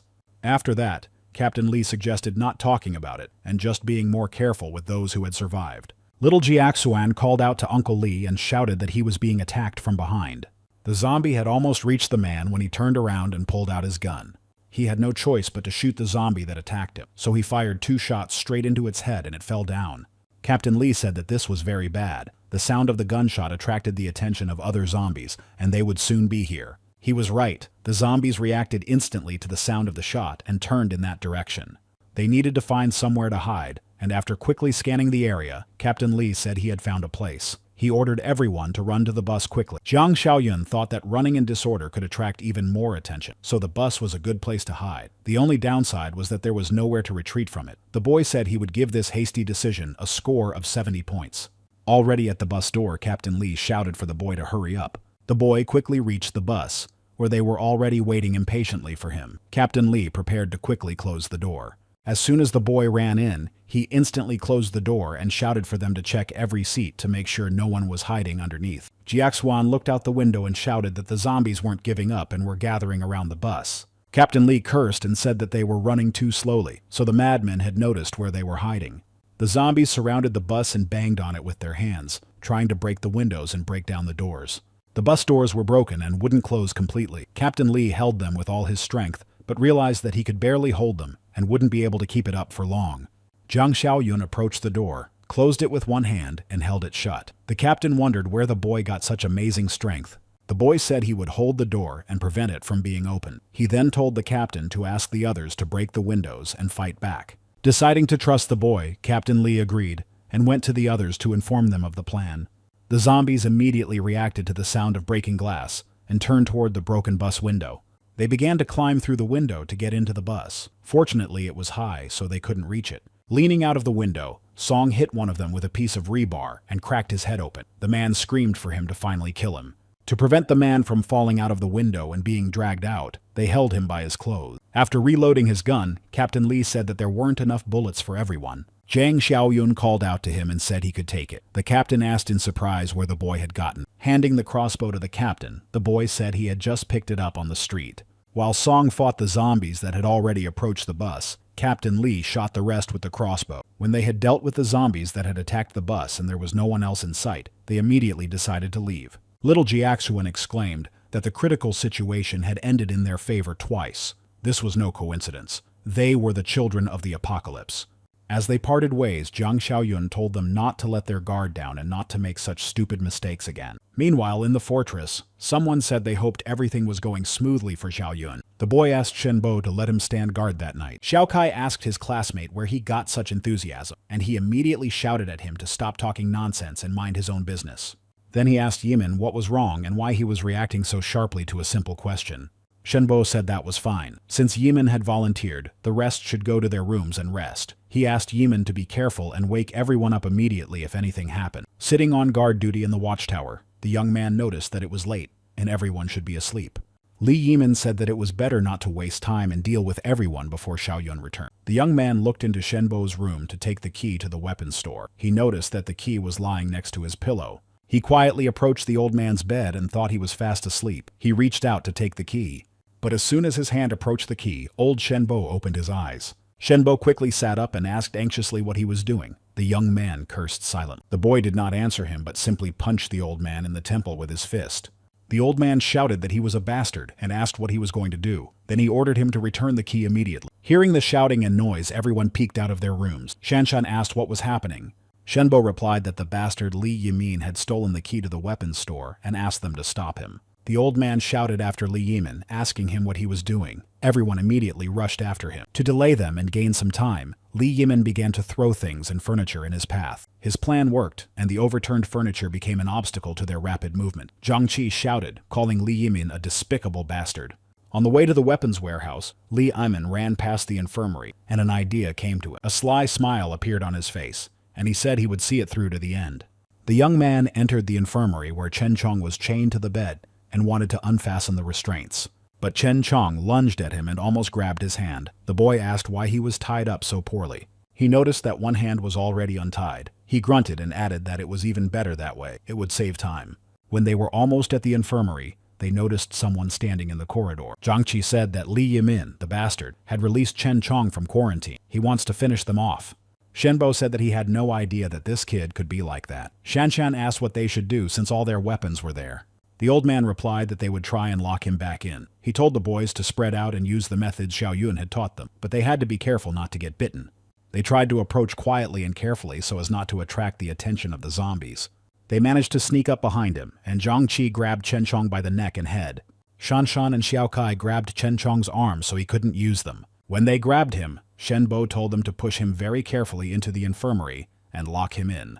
They brought Chen Chong to the door, counted to 3, and on command, pushed him inside. Jian Chi quickly locked the infirmary door before Chen Chong could react, because they remembered that zombies were very strong. Shenbo asked if anyone thought it was too easy. Everyone agreed with him. Then the old man said that they had wasted time and that the bastard had already reached the weapons store. Peeking out from around the corner, Iman asked who he called a bastard. He said he didn't know where Xiao Yun had hidden the rest of the weapons. Iman said that was all there was, but it would be enough for them. He would deal with them and then look for other weapons. After that, he ordered them to go into the room. Jiang Chi asked what he was doing and emphasized that Jiang Xiaoyun's brother had saved them. He replied that a great favor can become a heavy burden. Just look at how arrogant he is. He saved them once, but now he considers them slaves for the rest of their lives. Shenbo remarked that some people are ungrateful by nature and cannot be taught. Xiao Kai asked Yimin not to do this, but the young man did not even think of stopping. He shouted for them to obey his command. Chen Chong opened his eyes and his expression changed. There was no longer empty lust in his gaze. He heard Amin order the others to quickly enter the room and turned the key in his hands. Captain Li reported that there was only one intersection left before Jinju's mansion. Noticing that the terrain there was difficult, Captain Li said that it would be ideal for hiding from the mutants. He then added that the boy should take care of himself. He told him to come to the garden when he found his people. Captain Li said they were in the 8th room. He emphasized that he should not try to enter through the main entrance. The boy replied that he understood and thanked the men for their help and invitation. When the boy left, Sun asked Captain Li if they would help him, since he had saved them. The captain replied that they didn't know what was going on near the mansion, and that the horde of zombies would definitely kill them. Sun asked if that meant the boy had gone to his death. Captain Li replied that they had warned him, and added that it was a pity to lose someone with such good skills. At that intersection, there were indeed zombies swarming around the houses, waiting for new victims. Yan Tao sighed and said that he had no light or communication, so he couldn't check how Zhang Shenji had coped with the task. His accomplice told him to forget about it and that he didn't care. He had held back long enough. He needed to let off some steam that night, otherwise he wouldn't be able to sleep. Another remarked that since he had gone alone, he was surely dead. They would just have to tie up his wife so she wouldn't do anything to herself. Someone shouted that they should just enjoy it so they wouldn't have any regrets. Who knows when they'll get to them. The man said okay, but she had to stay alive. Someone asked if he was going with them or not. Peering out the window near where he was standing, he said that for some reason all the zombies in the yard were chopped up. He decided to check what was going on and peeked into the entrance. Seeing no one, he asked who was there and if they were rescuers. At that moment, a cold blade ran across his throat and cut off his head, which rolled down the stairs. When the bandits entered the room, she hugged her son to protect him and screamed for them to go away. One of the gangsters told her not to pretend she didn't know why they were there. He began to pull the boy away from her, and she screamed for them to let him go immediately. Throwing the boy against the door, he said that they only wanted her. Trying to get up, the boy shouted that he would protect his mother at any cost. They laughed at the boy's words and threw him out of the room like a piece of trash. The door closed, and the boy screamed for the bad men to let his mother go, emphasizing that his father would never forgive them. Suddenly, someone appeared at the front door, and the boy asked fearfully who it was. Zhang Xiaoyun asked the boy if his father's name was Zhang Shengji. The frightened child nodded. Yang Tao hit the woman and told her to scream louder, asking if she was afraid her son would hear her. He hit her again and shouted at her to start screaming immediately and not spoil his fun. But the woman just cried silently. Then he said that since there was no sound, he would go first. Unexpectedly for everyone, someone kicked the door so hard that it swung wide open. He managed to say that the boy was not a weakling after all, and had even knocked the door down when the blade pierced his neck. Yan Tao ordered him to throw the boy out again, and when he didn't move, he asked him what he was waiting for. They were shocked when they saw him fall to the ground and his head roll toward the door. Zhang Xiaoyun struck Yang Tao first, who asked in surprise what the hell was going on. Seeing how the boy had knocked Yang Tao against the wall with a single blow, his accomplice asked who he was. The young man did not answer his question and simply shut his mouth with a kick. At that moment, Yimin shouted that he was repeating himself for the last time. They had to go into the room or he would shoot. Shanbo said that they listened to him and went into the room. Shan started to say, "But Brother Xiaoyun," but Grandpa stopped her and said that he had a gun. He asked them to do as he said, and that he would think of something. Yimin smiled and asked what he would come up with. He added that it seemed they would have to leave a few bodies behind to establish their authority. Aiming his weapon at Shenbo Li, Yimin said that old Shen would be the first to die. Shan cried out in fear to her grandfather. Jiang Chi shouted for Yimin to stop. Hearing a strange sound coming from the infirmary door, Yimin asked what the noise was. It became apparent that the lock on the door was turning. The infirmary door slowly opened and Chen Chong stood before them. Someone said that the infirmary door had been locked. So it turned out that Chen Chong had opened the door himself with a key. But that's impossible because he's crazy. Chen Chong slowly walked out into the corridor and stopped, turning his head toward Imin. Emotions of anger were visible on Chen Chong's face as he looked at Imin. Aiming at him, Imin shouted that if the zombie had opened the door, he couldn't be left alive. He immediately pulled the trigger, but it didn't work. Trying again, the guy shouted that it was jammed. The guy cursed and asked how this was possible when Chen Chong was already rushing at him. Imin started calling for help, but it was too late. Chen Chong ripped the guy's stomach open with a few moves. Having dealt with Imin, Chen Chong stood up. They stood quietly behind him, watching to see what would happen next. But he simply grabbed the already disemboweled Imin by his clothes and dragged him into the infirmary. Shenbo asked what had just happened. Jian Chi noted that he was so calm. Breathing heavily, Chen Chong stopped and nodded as if he heard and understood what they were saying. When Chen Chong returned to the infirmary door, Shan covered her mouth to keep from screaming in surprise. He reached out and inserted the key into the automatic lock on the infirmary door. Pulling the key out of the lock, Chen Chong swung his arm and threw the key into the hallway. The key fell right in front of Shenbo and his former classmates. After that, Chen Chong closed the infirmary door behind him, and it automatically locked. Their surprise knew no bounds. They stood there for a while, realizing what had happened. Meanwhile, Zhang Xiaoyun dealt with the thugs in Zhen Shenji's apartment. When Zhang Xiaoyun called the boy over, the woman immediately asked what he was going to do. He repeated that the boy should come over. The boy told his mother that everything was fine and headed toward Zhang Xiaoyun. He pulled out a knife and told the boy to take it. The boy looked at Xiaoyun with fear and surprise. After the boy took the knife, Zhang Xiaoyun told him to kill the gangsters. Hearing what he said, the gangsters immediately began to beg for mercy. His mother cried out that he was just a child and couldn't do such a thing. Therefore, they shouldn't demand this of him. Zhang Xiaoyun replied that he was no longer a child. Then he told the boy that he was the only man who could protect his mother. He told the boy to gather all his strength and punish the creatures who had hurt his mother. Thinking about what the thugs had done to his mother, the boy rushed at them with a knife. Putting all his anger into the sharp knife, he dealt with his and his mother's attackers. After doing this, the boy stopped and began to breathe heavily. Looking at her son, she said his name with deep regret in her voice. Xiao Shuai looked at Jiang Xiaoyun and asked if they had finished off his father. The boy confirmed this, and little Xiao Shuai threw the knife away and ran to his mother. Hugging her, he began to cry again. The woman asked the boy to at least take her son away, and promised to give him anything he wanted in return, but the boy said he would not go anywhere, and would protect his mother. Zhang Xiaoyun replied that they would all leave together. He then said that he had promised her husband that they would be safe. A few minutes later, they left the mansion. Jiang Xiaoyun gave the woman a machete and told her to be careful and stay close to him. Seeing a pile of zombie bodies, the boy asked who was strong enough to kill so many zombies. Zhang Xiaoyun replied that he had done it. Noticing some movement on the street, the boy told them to stop and take a closer look. The boy asked the woman if she knew the way to the 8th building of the Zhongshan Garden. She replied that he was looking in her direction. They told them not to worry and that they would honestly share their supplies. The women under 40 would also go with them. One of the men asked what they should do next. Should they surrender? Captain Li gritted his teeth in anger. Looking back at the young man, he replied that they should not surrender because they would not keep their promises. No one except Yu Yuan and Hao Fang would be left alive. They were told they had 10 minutes to think about it. Refusal would lead to the death of all. A woman asked if the two of them could go out and beg for mercy. The other woman shouted that she didn't want to go. She wasn't going to become their plaything for entertainment. Captain Li told them to be quiet and that this would not happen. They had to guard the entrance, and they would not be able to enter from the other side. One of the bandits said that they had good weapons, but their leader had a pistol. If these cowards didn't come out, it would be difficult to take the ship by storm. The other one grunted and said they didn't need to. He ordered them to cut off the water on the lower floors, and then they would see how long they could hold out. They hid behind the wall of one of the houses, watching the gangsters' actions. Xiao Shuai asked if these people were also bad guys. Telling the boy that they were, the young man came out from behind the house. Taking aim, he said that they were just like those who had bullied him and his mother. Captain Li ordered them to hold the stairs and not reveal their position while he went down to check what they were doing. He quietly and slowly approached the window of one of the apartments so that he would not be noticed. Peeking out, he saw 7 men in full gear, 3 of them armed. Suddenly, there was a gunshot, followed by a powerful flash that blinded everyone. Instinctively hiding so that he would not be seen in the window, Captain Li asked what the hell was going on. The other members of the group waiting for Captain Li on the stairs also heard the gunshot. The bandits, who had not expected anything like this, immediately became alarmed and began to ask what it was. Realizing that one of their own had been shot, the bandits scattered in all directions, shouting, "Who's there?"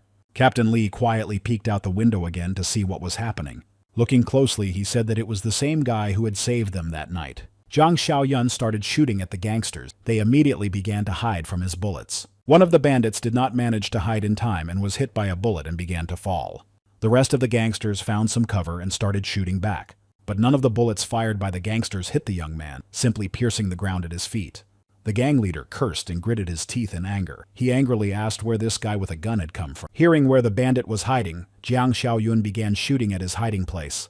The leader shouted what the hell they were doing and ordered them to shoot the guy while he distracted him. Then, following his command, one of the bandits started shooting at the guy, yelling for him to finally die. Noticing that he had come out of his hiding place, Jiang Xiaoyun immediately shot the bandit and finished him off.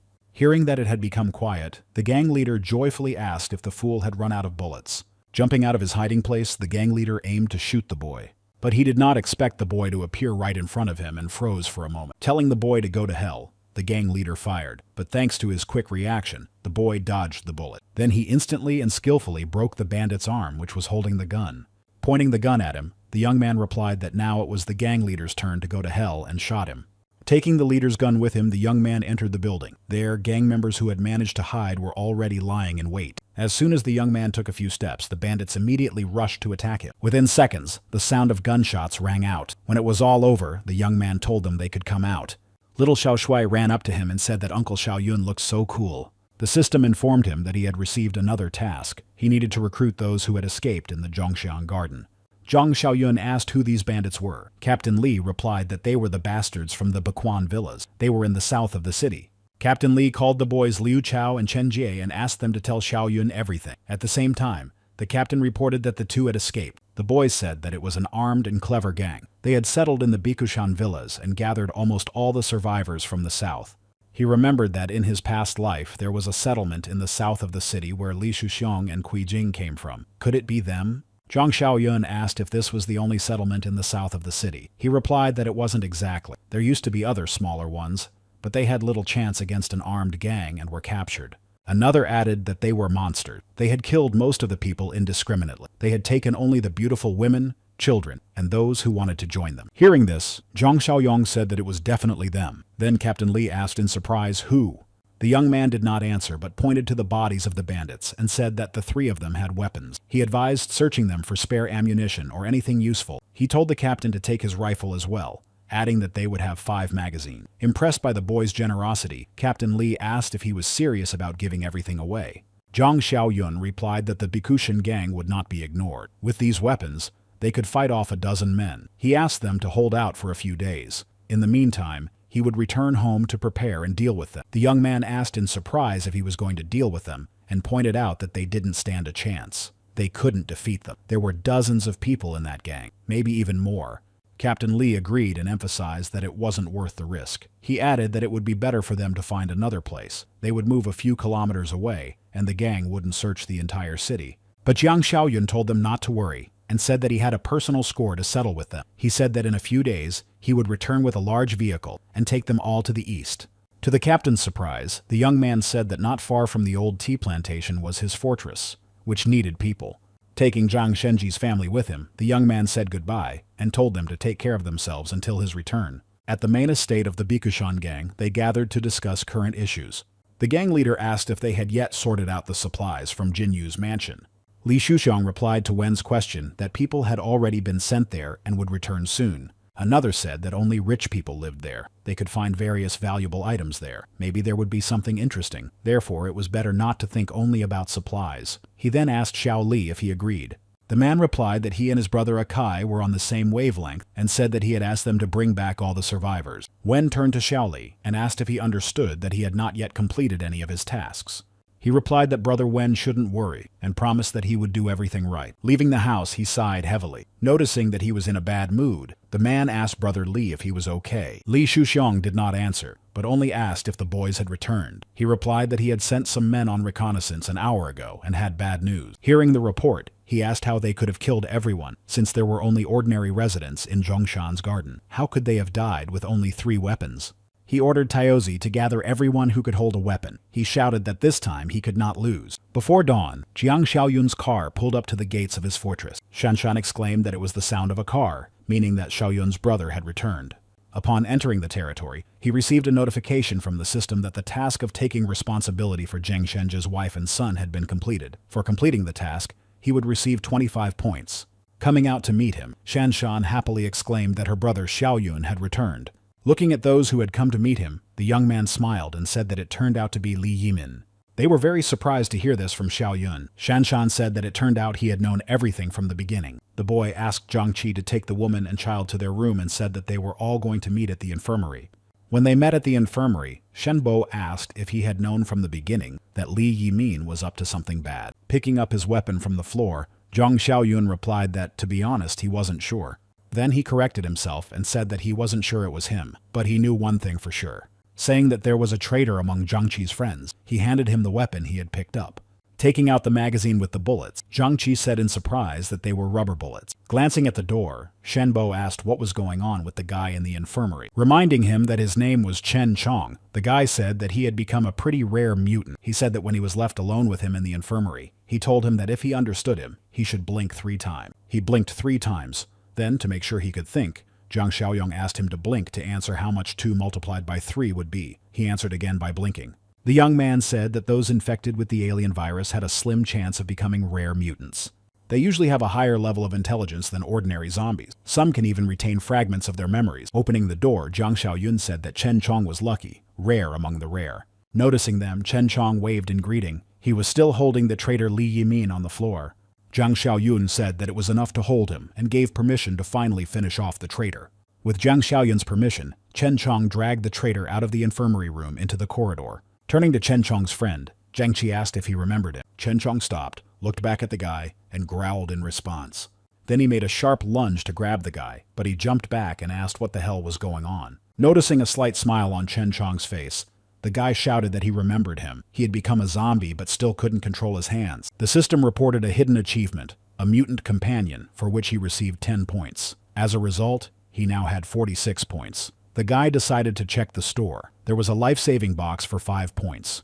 There was also a box of armed resistance supplies for 5 points. The guy jumped on the bed when he saw a box of dark technology supplies labeled Level 2, but it cost a whopping 50 points. Saying that it was too expensive for now, Zhang Xiaoyun decided to buy the previous 2 so they wouldn't take up space in the system store. He spent 10 points on the life-saving and armed resistance boxes. The first one contained an alien infection blocker, but it couldn't block a process that had already been completed. The second one contained a special-purpose rifle with ammunition. The boy exclaimed joyfully that if that was what was in the first level boxes, what would await him in the second and third levels? Maybe there would be tanks. And another blocker. Maybe it would be possible to cure a person who had not yet completely turned. The current task was to save those who survived in the Zhongshan Garden. For this, he would receive a reward of 25 points. He said he couldn't wait for the second level box, so he had to complete the task tomorrow. Having dealt with the traitor Li Yimin, Chen Chong threw his body outside the fortress. The next morning, after gathering everyone in the courtyard, Zhang Xiaoyun announced that starting today they would begin daily training. He said that everyone would have at least an hour of shooting practice every day. They began their training by shooting at cans and bottles that Zhang Xiaoyun had prepared for practice. The young man turned to Shenbo and told him to ask Jiang Chi and the others to prepare several rooms. He then announced that he would bring a few more survivors that day. Shenbo replied that he didn't need to worry about that. Then Zhang Xiaoyun called Chen Chong and told him that he would go with him. On the suburban highway, more than a dozen zombies were wandering around the bus. Together with Chen Chong, Zhang Xiaoyun killed everyone around the bus so they could use it. Only one zombie remained in the bus in the driver's seat because he was strapped in with a seatbelt. Chen Chong went to deal with it and then threw the zombie driver's body out of the bus. Zhang Xiaoyun gave Chen Chong the key and told him not to worry. He added that he could film when he was the only one around. The guy said that he had to put his clothes back on in Zhongshan's garden so as not to scare the others. Someone asked why they weren't there yet, but in a moment they appeared and reported to Boss Li that everything was ready. He said he couldn't believe that so many people were needed for Zhongshan's garden.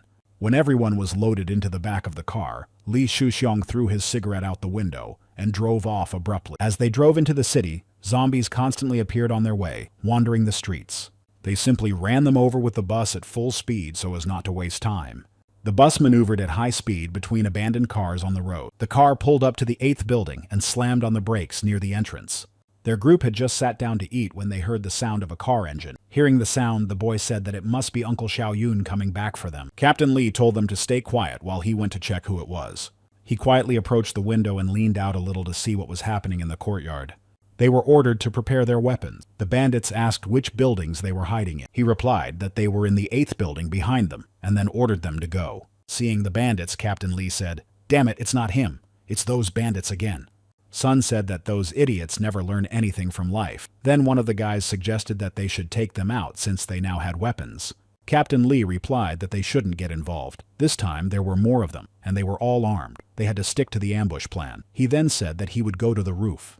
Someone said it was a perfect distance. The bastards would be within range if they came any closer. Stopping in front of the building, the bandits aimed their firearms at it. Realizing that they were just going to shoot up the place, Sun told everyone to take cover. The bandits fired a volley of automatic gunfire at the windows of the building. Unable to jump away from the window in time, Sun tried to take cover from the shards of glass raining down from the broken windows.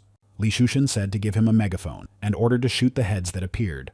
He only had time to turn to those in the house when a shot rang out, and one of the bandits was hit in the forehead. The bandit saw that he had fallen with his head shot and decided that there must be a sniper somewhere. Another man immediately screamed in pain and said that his leg had been shot. The captain heard the bandits shouting that they needed to hide. Someone noticed that the sniper must have a rifle or an automatic weapon. Li Shuqiang cursed and said that intelligence had reported only one pistol. With 3 dead, that would make 4. But where had they found an automatic weapon? One of the bandits asked Boss Li what to do. He replied that there was no option but to retreat. Hearing the boss's answer, the gangster didn't think twice, shouted, and ran out from behind the tree. Li Shuqiang shouted after him that he was a fool. They should have waited for the signal and run together. But the gangster ran only a short distance before falling loudly to the ground, riddled with bullets. Cursing, Li Shuqiang shouted for them to run at his signal and began counting 3, 2, 1. They all ran together at their boss's command to a car parked nearby. However, Li Shuqiang himself did not run out of his hiding place. He listened and counted the shots while his subordinates fell from the bullets. The sounds of gunfire stopped, and he said that he must have run out of ammunition and ran out of his hiding place. Jumping into the car, he ordered the driver to start the engine. They had to get out of there quickly. The car took off, and one of the gangsters running behind shouted that they had forgotten him. At that moment, a bullet knocked the cap off his head and left a huge hole in his forehead. Another burst of gunfire rang out. Captain Lee tried to shoot several more gangsters in the back of the car. The car with the gangsters jumped out right in front of Zhang Xiaoyun's bus. He wondered who it could be, but in the end he decided that the mission and the points were more important. When they reached the address, they all got off the bus. Zhang Xiaoyun said that the automatic rifle had come in handy, so that car could have belonged to the fugitive gangsters.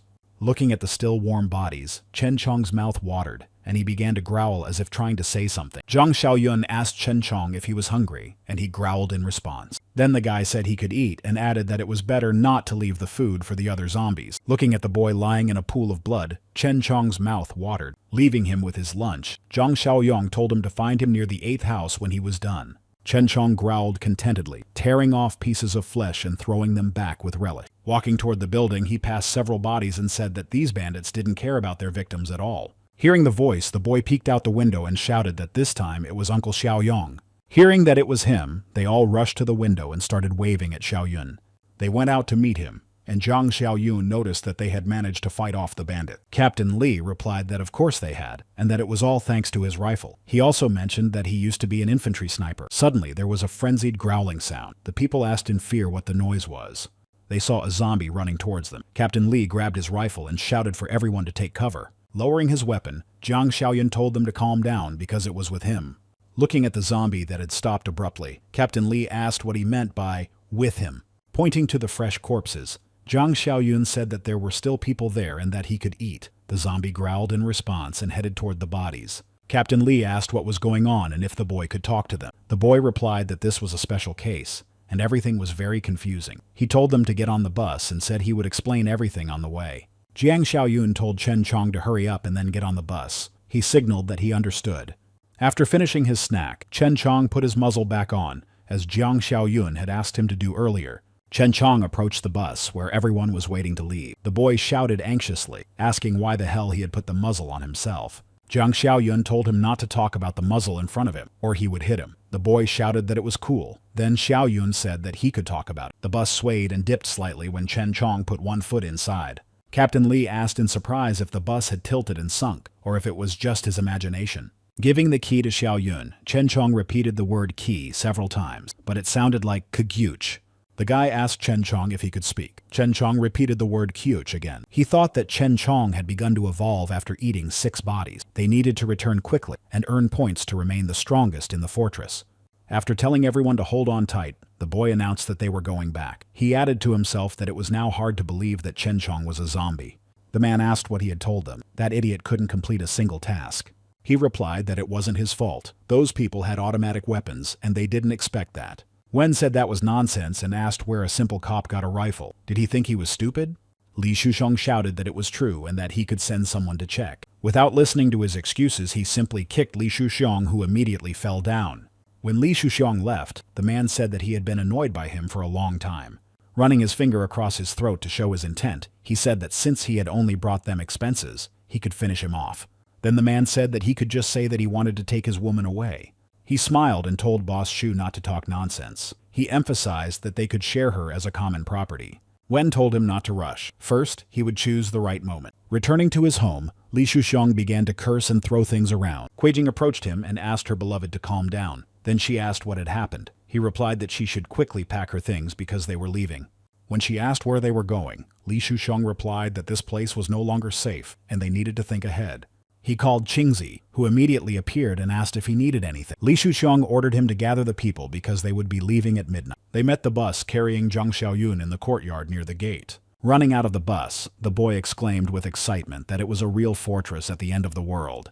The system reported that the task had been completed and that he had saved 8 out of 5. Therefore, he would receive 25 points for completing the task, and an additional 5 as a bonus for the extra people saved. Getting off the bus, he told Chen Chong that he would go with him to the southern district. Hearing the boy's words, Captain Li asked why he was going to that district. Jiang Xiaoyun replied that there was one unresolved conflict, and he needed to visit the people from Bilu Bishan. There was only one box of level 2 dark technology left in the system store for 50 points. Picking it up in the store, the young man noticed that it was the first second-level box. After spending 50 points on this box, the young man said he hoped it wouldn't disappoint him. The system reported that the dark technology box had been opened. The boy received a physical enhancement potion for a plus 20. The guy noted that the second-level box was impressive and that such an enhancement would not hurt. He immediately took advantage of his newfound ability and administered the physical enhancement potion to himself. Now his strength was 33 points. That's 6 times more than normal people. Zhang Xiaoyun was trying to get used to his new state when a mosquito flew past him. Instantly catching the mosquito in mid-flight, the boy noticed that he could see its smallest particle. The next day, they met in the courtyard during shooting practice. Noticing that the boy was heading straight for the bus, Captain Li asked if he was going to the city. The boy replied that he was. Then he asked if there was anything he needed. Captain Li asked if there were any instructions. Xiaoyong replied that he had the best shooting skills among them, so he could teach them. Smiling, Captain Li said that he knew what he was doing, so there was no need to worry. Calling Chen Chong and Zhang Xiaoyun to come with him, Captain Li said that they were leaving and headed for the bus. Li Shusheng asked where Qingzi was. One of the guys told the boss to relax. Qingzi would wait for them at the location. The bright lights of the car blocking their way suddenly blinded them. Several more men emerged from the shadows and stood next to the car that had blinded them. Li Shuxiang's escape route was blocked by the gang leader Zhang and Akai. Rubbing his eyes to adjust to the light, Li Shushen's subordinate asked what was going on. Pulling out his gun, Dongxiu asked why the boys had gathered in the middle of the night. To get out of the situation, Li Shushen replied that they had decided to take advantage of the darkness to deal with the people from Zhongshan's garden. Dongxiu thoughtfully grunted and asked if he was sure he wanted to deal with the Zhongshan garden. At his signal, Li Shusheng's men threw the battered body of Qingzi at his feet. Recognizing the boy, one of Li Shusheng's subordinates cried out that it was Qingzi. At that moment, he received a hard slap from Li Shusheng, who shouted to him to open his eyes. "What, Qingzi?" Li Shusheng turned to his boss, Suya, and asked who he was. He then emphasized that he had never seen this young man before. But despite his explanation, his boss ordered his men to start. Clutching his head, Li Shusheng listened to the sounds of gunshots that echoed like thunder in the quiet night. Opening his eyes, he saw that all the men who served him were lying on the ground. Li Shusheng turned to Boss Shu again and said that he really didn't know anything, and asked what he was doing. But Shu just smiled and remarked that he was so stubborn. Then he told him to take a closer look at who was sitting in the car. The headlights of the car went out, and he gritted his teeth when he saw who was sitting in the car. Qui Jing was sitting next to Akai. She wasn't just sitting there, she was even snuggling up to him. Akai shouted that he didn't need to make excuses because she had told him about his betrayal. Li Shusheng shouted that Qui Jing was a damn slut and asked how she could abandon him like that. When Akai asked Boss Zhang what they were going to do with this traitor, he pointed to the entrance gate and ordered them to hang him there. The guys immediately carried out his order. They took a bus to the southern part of the city and left it a little further away so as not to attract attention. The streets were clear of zombies, and they quickly ran to the area with the Bikushan villas. A zombie was hanging at the entrance, waving his arms and legs and growling, trying to break free. Realizing that it was Li Shuxiang, Zhang Xiaoyun called him a pathetic dog and said that he deserved it. The guy added that he was sorry he hadn't dealt with him himself. The guy cut the rope and the zombie fell to the ground with a crash. Zhang Xiaoyun said he would help him avenge this worthless end. Qui Jing moaned that she had helped them. Why were they treating her like this? She begged them to let her go. The gang leader Zhang joined her in bed and asked if she didn't like the reward. Then he added that now it was his turn to reward her. As he was getting dressed, Kai thought he heard strange noises coming from the street. He decided to look out the window to see what was going on and what was preventing him from having fun. But what he saw surprised and frightened him at the same time. All his men were lying on the ground in pools of blood. First, there was a knock at the door, which quickly turned into loud banging. Akai asked what was going on. Their attention was fixed on the door, and they didn't notice him jumping through the window. A sharp knife blade slit Akai's throat, and he collapsed to the floor. The young man jumped into the room. The leader immediately shouted that he was a bastard and asked who he was. Seeing that it was Jiang Xiaoyun, Qui Jing exclaimed his name in surprise. The guy just threw the knife in response to the gang leader's question, and it hit him in the neck. Zhang groaned and rolled off the bed onto the floor. His blood flowed down her body and she screamed in fear.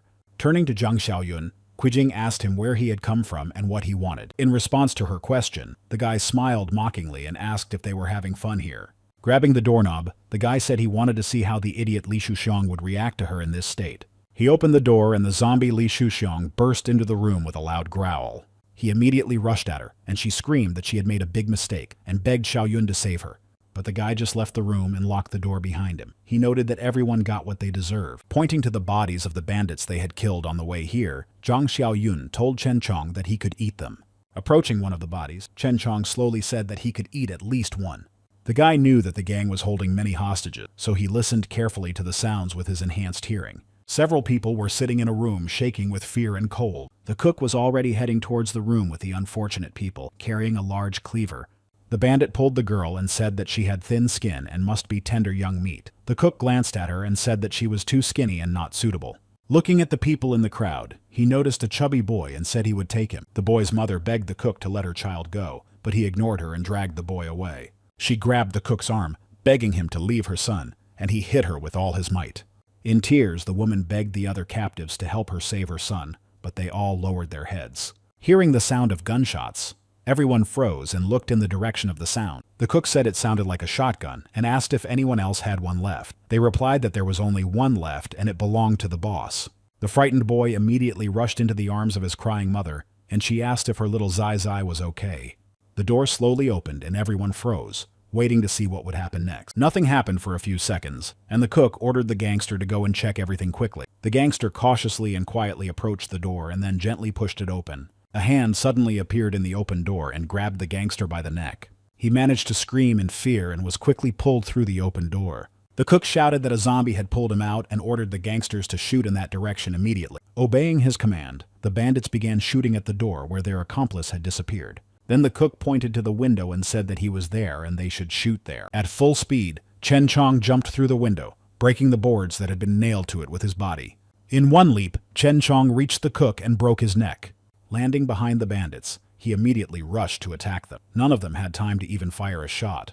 When Chen Chong stopped, all the villains who had been hurting people were lying on the floor. One of the hostages asked if he would attack them. A young man entered the room and told Chen Chong that he was a hero. Then he asked if the mask was hindering his movement. Chen Chong slowly replied to Zhang Xiaoyun that it made him look cooler. The frightened people whispered in surprise, wondering if this zombie could really talk. Zhang Xiaoyun began to calm the frightened people and told them not to be afraid. This zombie would not attack them. A little girl clinging to her mother through her tears said that it was a super monster and that it could kill them in a second. He was intrigued by the girl's description, and Zhang Xiaoyun asked her if she had ever seen one before. Her mother replied that they had. When the boy asked where, she replied that it was at the jewelry market in the east.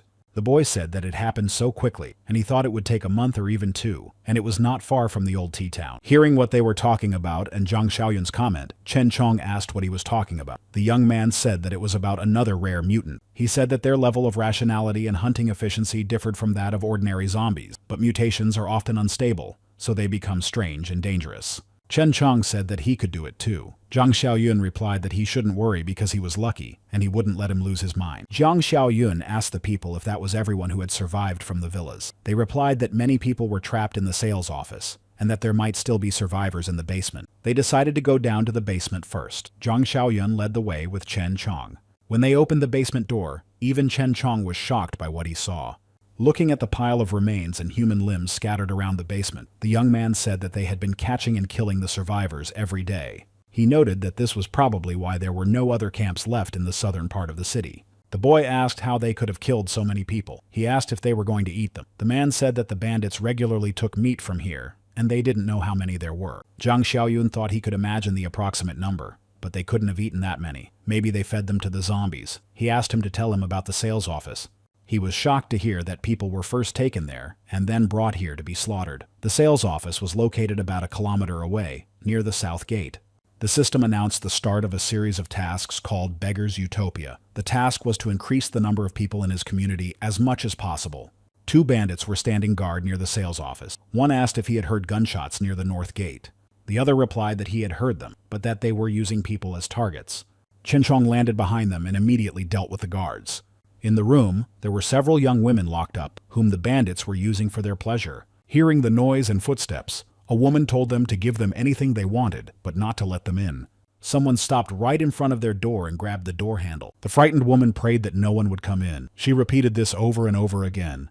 Stopping at the door, Zhang Xiaoyun looked at the women and told them to leave. They looked at the young man with a look that said they were not expecting anything good. The young man led them to the exit, and the girls saw that all the gangsters were lying on the floor. Then one of the girls asked hopefully if he would take them to a safe place. The guy said yes. Then the guy said there was one condition: they would have to work there.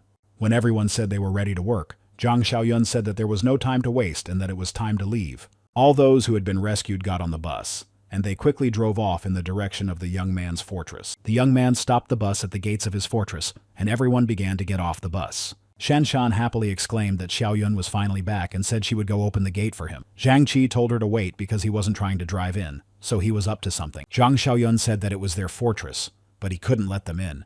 The man said he understood and that the world was dangerous right now. The woman asked where they would live now. The boy replied that there were temporary houses behind a fence near the fortress. It wasn't as safe as the fortress, but it was safer than other places. He said that there were many unfinished buildings and vacant lots. Over time, they would rebuild everything, and life would become easier. Bowing their heads gratefully, they thanked their savior. A car stopped in front of the gates of the Bishukan gang's villas and honked. Immediately behind it, a truck pulled up and stopped. The woman clicked her tongue in dissatisfaction and asked why no one was answering. Where was that idiot Zhang Qingwen? Something was wrong here.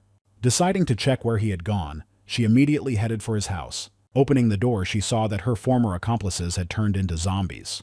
Smelling the scent of fresh human flesh, Li Shuxiong reacted instantly and growled. They immediately rushed to attack the woman and her partner standing at the entrance to the room.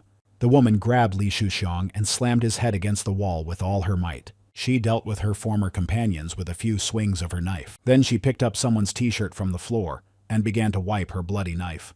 The man asked where they would get meat now that it was all over. She replied that they had no choice and would have to go looking for it themselves. But first, they had to deal with those who were getting in their way. Rui scanned the street while her partner searched the houses for survivors. Leaving the last house, the man told her that there was no one left alive. Then she asked about the meat. He replied that it was still there. Rui ordered them to bring a truck and start loading. While the meat was being loaded, Rui wondered how this could have happened and what she should do next. Suddenly, she noticed tire tracks on the road and looked closely at them. The man asked if she had found anything. Smiling, she said she would like to see the guy who managed to pull this off. Zhang Xiaoyun read that his current goal was to maximize the community. The current count was 2. He asked how to increase it and added that the number was probably the most important indicator. Laughing, the guy said that the land here was not bad, thanks to that miser. Suddenly, Zhang Xiaoyun remembered that he had completely forgotten about the rare mutant. Together with Shan and Jian Chi, he headed to the camp of the people he had rescued. The people he had saved greeted him joyfully. They gratefully called the young man their savior. The mother of a boy who had survived only thanks to the boy's appearance fell to her knees before him and began to thank him for saving her son and giving him shelter. The boy thanked her and said that she didn't need to thank him for that. He turned to the woman who had told him about the super monster and asked her to tell him where she had met him. She said she saw him in the Huaran store at the jewelry market. Their group went there for supplies but ran into him. Several people had died, and the rest had scattered in the chaos. She and her daughter had run into a group of villagers and thought they were saved, but they turned out to be a group of monsters. Shan turned to Xiaoyun and pointed out that they had enough supplies, and there was no point in provoking the monster. Jian Chi said that they couldn't just sit there and use up all their supplies. It was better to take more while they still could. Zhang Xiaoyun said that Huaran was only 2 kilometers away. That monster would be a threat to their safety. Hearing what the boy said and realizing what he was planning, the woman dropped the bowl of clothes from her hands. The woman rushed to him and begged their savior not to go there because that monster was destroying everyone indiscriminately. The boy told her not to worry because they knew what they were doing. The boy asked Jian Chi to call Chen Chong and tell him that they would meet that guy. A small group of people approached one of the city's shopping centers. The man emphasized that he had told them there was supposed to be a large supermarket here. Another replied that he was rejoicing too soon because they could have been cleaned out long ago. A woman said there was no need for pessimism. After all, they had been to many stores where there was still a lot of food left. In her support, the man asked if he thought there were so many people around who would have the courage to wander around the city during the apocalypse. Entering the store, they stopped near the entrance and cautiously surveyed the dark room. The shelves were mostly empty, but there was still something between the rows. Someone noticed that a lot had been taken, but not very thoroughly. To find out if anyone was there, she knocked on a metal frying pan to make some noise. Preparing for possible surprises, the woman asked if anyone was there. At the sound, zombies that had been wandering the aisles of the supermarket began to run toward them. They quickly dealt with several zombies that attacked them. When it was over, one of the men said that it was easier than expected and that today was a wonderful day after all. The man noted that there weren't many zombies here. It seemed that most of them had taken those who were here before them with them. He added that they shouldn't relax and that they needed to go deeper to find something. They didn't notice the zombie watching them from the emergency exit corridor. Waiting for the zombies, he said that here was some fresh prey. Someone shouted that it was a jackpot when they found several shelves with food. The man gave the order to quickly gather everything and added that it could last for several years. A woman happily exclaimed that it was a bed and immediately threw herself onto it. Having already forgotten what a soft bed was like, she said that she didn't care about anything anymore and wanted to stay there. In their excitement, someone suggested settling down there, and the rest agreed that it was a great idea. One man said he needed a smoke, and another said he would go with him. He asked him what he thought about staying here for a while. He replied that it was a large shopping center. There were many entrances and exits, so it would be difficult to defend. Moreover, such a large amount of supplies would attract the attention of others. The man said that there was a 2-story building nearby, when sharp claws pierced him through. Lifting the man up, the zombie laughed and said that his flesh was tender and must be very tasty. The man tried to run away and shouted for help. Hearing his cries, they immediately became alarmed but did not understand what he meant. He did not manage to escape, and after a few dozen meters, sharp claws pierced his body. He was still alive when the zombie simply tore the man in two. Hearing the blood-curdling scream, she asked what was going on and added that they needed to get out of there quickly. Wild laughter filled the supermarket, and the zombie rushed after them, saying that he would not let anyone go. The zombie caught people one by one. Only 2 were left, and feeling its breath behind him, the man screamed that he didn't want to end up like this. These words were his last. The zombie's long claws reached his chest. She forced herself to run faster because there were only a few steps left to the exit. But just before the door, the woman stumbled and fell, unable to get up. Covering herself with her hands, the terrified woman screamed that she didn't want to die. The woman trembled as she looked at the strange zombie that appeared in her path and stood right in front of her. She was very surprised when she noticed that it simply walked past her and did not attack. 2 guys immediately followed the strange zombie. He told her not to be afraid. Recognizing Jiang Xiaoyun, she said that he was the guy she sold the land to. Jiang Xiaoyun remembered that she was the real estate agent who had treated him so nicely back then. He said that her name was Ning Wanwan. She immediately screamed that there was a monster in the shopping center and that they needed to get out of there quickly. The guy said that everything would be fine and that they would deal with the monster. Chen Chong managed to dodge the mutant's blow, and the mutant laughed and asked if he wanted to take everything for himself.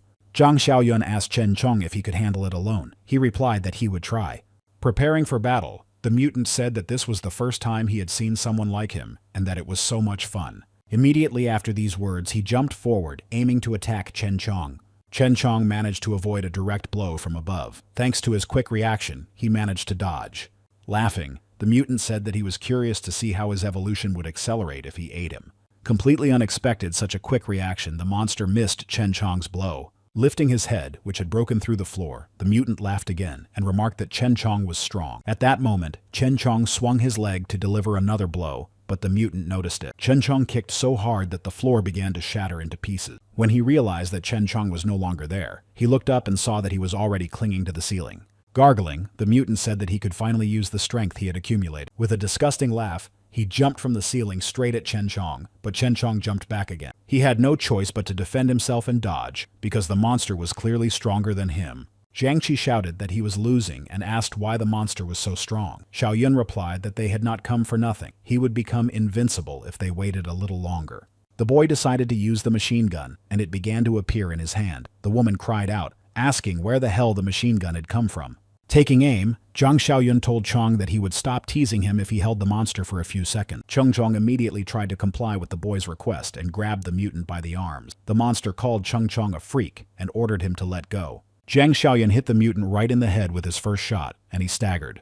Taking a few steps back, the mutant leaned back and began to fall. Suddenly, he straightened up and said that the bastard had wounded him and that it hurt. Then he laughed and threatened to tear him to pieces.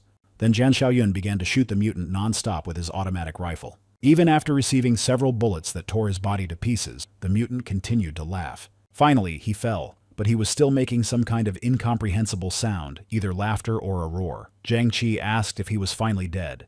Zhang Xiaoyun asked if Brother Chong wanted to eat the monster, adding that it might make him stronger. The system reported that there was progress in the Beggar's Utopia quest. A dangerous creature had been eliminated. For this, he expanded the community by 1 and received 10 bonus points. The boy said that they shouldn't leave empty-handed and suggested cleaning out the supermarket. He placed the leftover food in a spatial ring. Jiang Chi asked what kind of strange magic this was.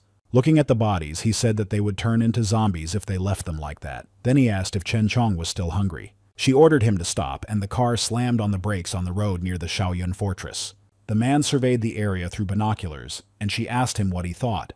He looked around the area carefully and noticed Shan standing guard on the observation tower. There was also a camp set up next to the fortress with people walking around. He replied that there were a large number of people there and that they were poorly armed. Their only advantage was the sturdy building. The driver asked how they managed to get rid of Zhang Jingwen and Lin Guangkai. She asked if it wasn't obvious and suggested that it was a cautious tactic. They must have brought a horde of zombies there. She had been saying for a long time that the villa was a bad place for a base. Laughing, she said that it seemed like God had noticed their suffering and sent them prey and a new home. The driver agreed and even said he felt a little sorry for them. He asked what their plan was and if they were going to attack now. She replied that they weren't. They would return and gather more people and weapons before attacking. The car spun around, kicking up dust, and sped down the road. At that moment, Jing Xiaoyun was returning from his mission and speeding down the highway. Jiang Chi told the woman that their base had not only mattresses for resting, but also hot water for showers. The young man noticed a car also speeding down the opposite lane. He reported that someone was approaching and ordered Jiang Chi to prepare his weapon. Jiang Chi took out his automatic rifle and prepared to fire on command. A few seconds later, their cars crossed paths on the road, passing each other. Zhang Xiaoyun quickly glanced at those sitting in the oncoming car.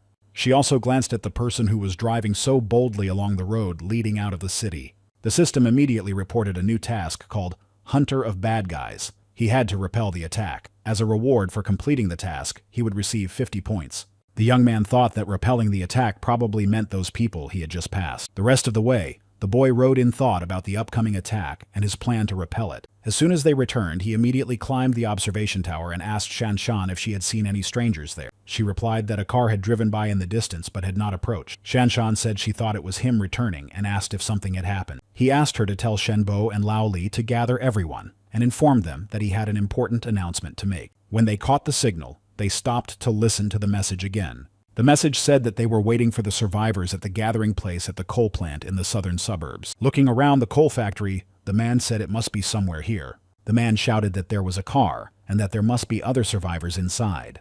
Getting out of the car, Rui asked if they had heard the recording and decided to join them. They confirmed that they had.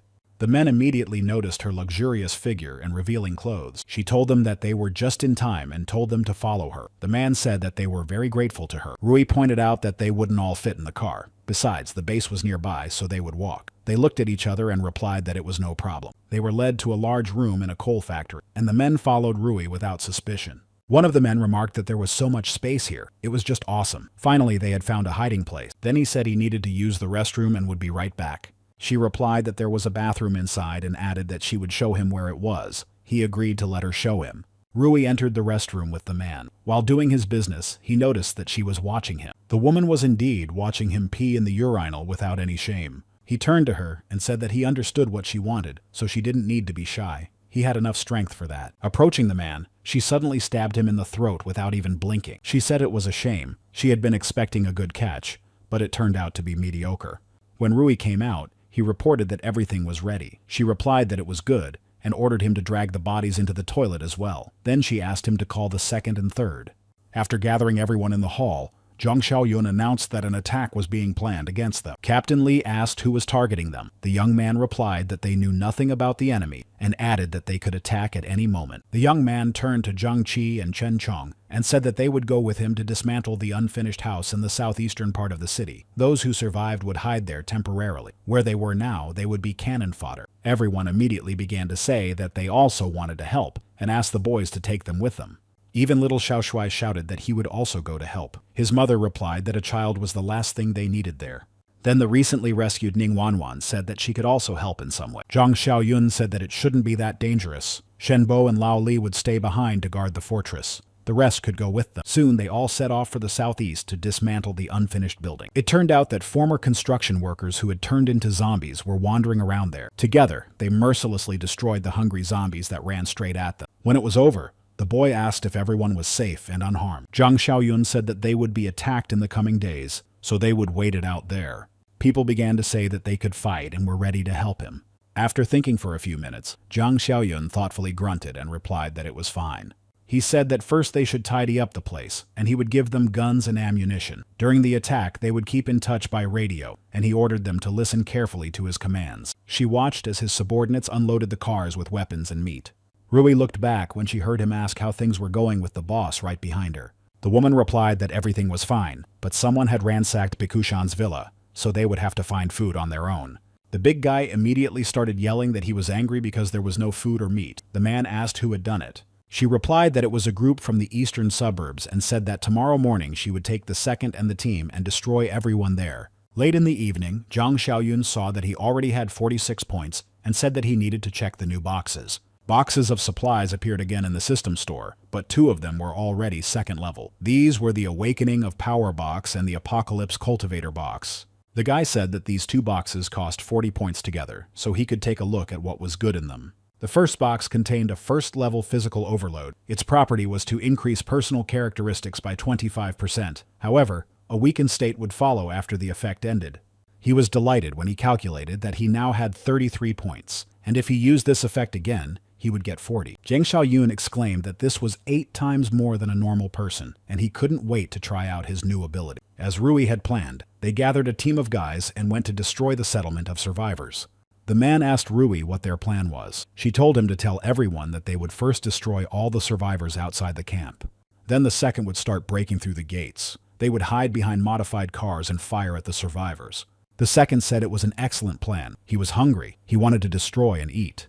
Outside the fortress walls, preparations were also underway to defend against an invasion. Captain Li said that the place was hidden, but the view was much worse than from the tower. There were many blind spots near the wall. The guy told him not to worry, because he wouldn't need the view. Hearing this, Captain Li asked why he was here then. Zhang Xiaoyun asked if he hadn't been a sniper for several years. He replied that he had only been a sniper for a few months, and then the position had been temporarily closed. The guy asked if he could hit a target from a distance of 200 or 300 meters. Captain Li told him not to underestimate him and boasted that he could hit a target even at 500 meters in no wind.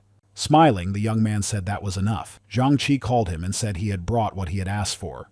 Jian Chi said that it was very heavy and asked what was inside. Zhang Xiaoyun began to open the box. As soon as he opened it, Captain Li exclaimed that it was a real Barrett. He excitedly asked the boy where he had found such a treasure. Zhang Xiaoyun said that they only had 2 magazines and 10 rounds of ammunition, so they had to conserve it. Taking the sniper rifle in his hands, Captain Li replied that he understood. The boy asked Jiang Chi if everyone else was ready. He replied that everyone was ready. Then Xiao Yong told him to tell everyone to be on standby. The enemy could appear at any moment. Shan was on watch in the observation tower. She reported over the radio that she saw something strange. Captain Li reported that he could see it too. It was an enemy attack. Everyone had to get ready. Lowering his binoculars, the man said that it was strange. There was no one left outside. Maybe they had already been sent to their deaths? Then the driver asked if they should stop and watch. Rui objected, noting that they were too close. It would be more difficult to attack next time if they were spotted. They were almost there, and the man radioed for them to hide behind the wall. When they were close enough, Shan reported that they were within firing range and gave the signal to shoot. Everyone started shooting at the cars approaching their hiding place. This heavy rain of bullets came as a big surprise to Rui's gang. One of the drivers was fatally wounded, and the uncontrolled car began to skid along the road. They managed to make several maneuvers and avoided a collision with the car, which overturned on the road. The radio reported that they had been spotted. Rai squealed with rage that this was impossible. When asked what to do next, she ordered everyone to keep driving and hide behind the walls. The cars quickly passed the place where they could be hit by bullets and stopped in a blind spot under a wall. Jumping out of the car with a huge saw, the second man shouted that he wanted to destroy them.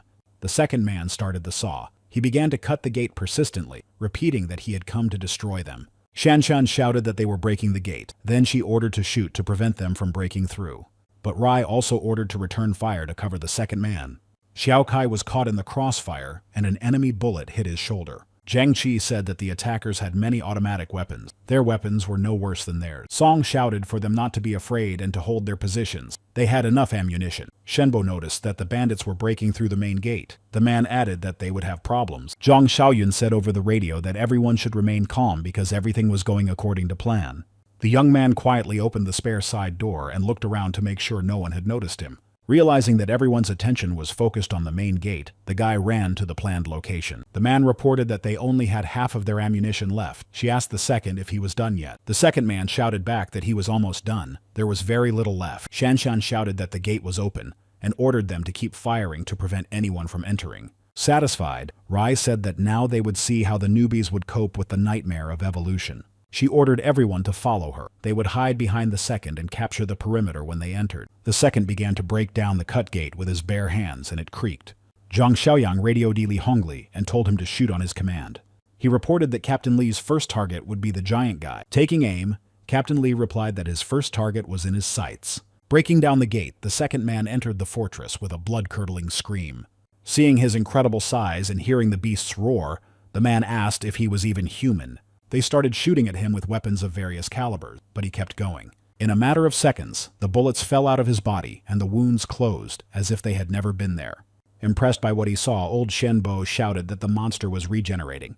Hiding behind his back, Rui laughed and remarked that they had probably never seen an evolutionist before and were shocked. The radio reported that the guy was healing and that weak weapons would be useless.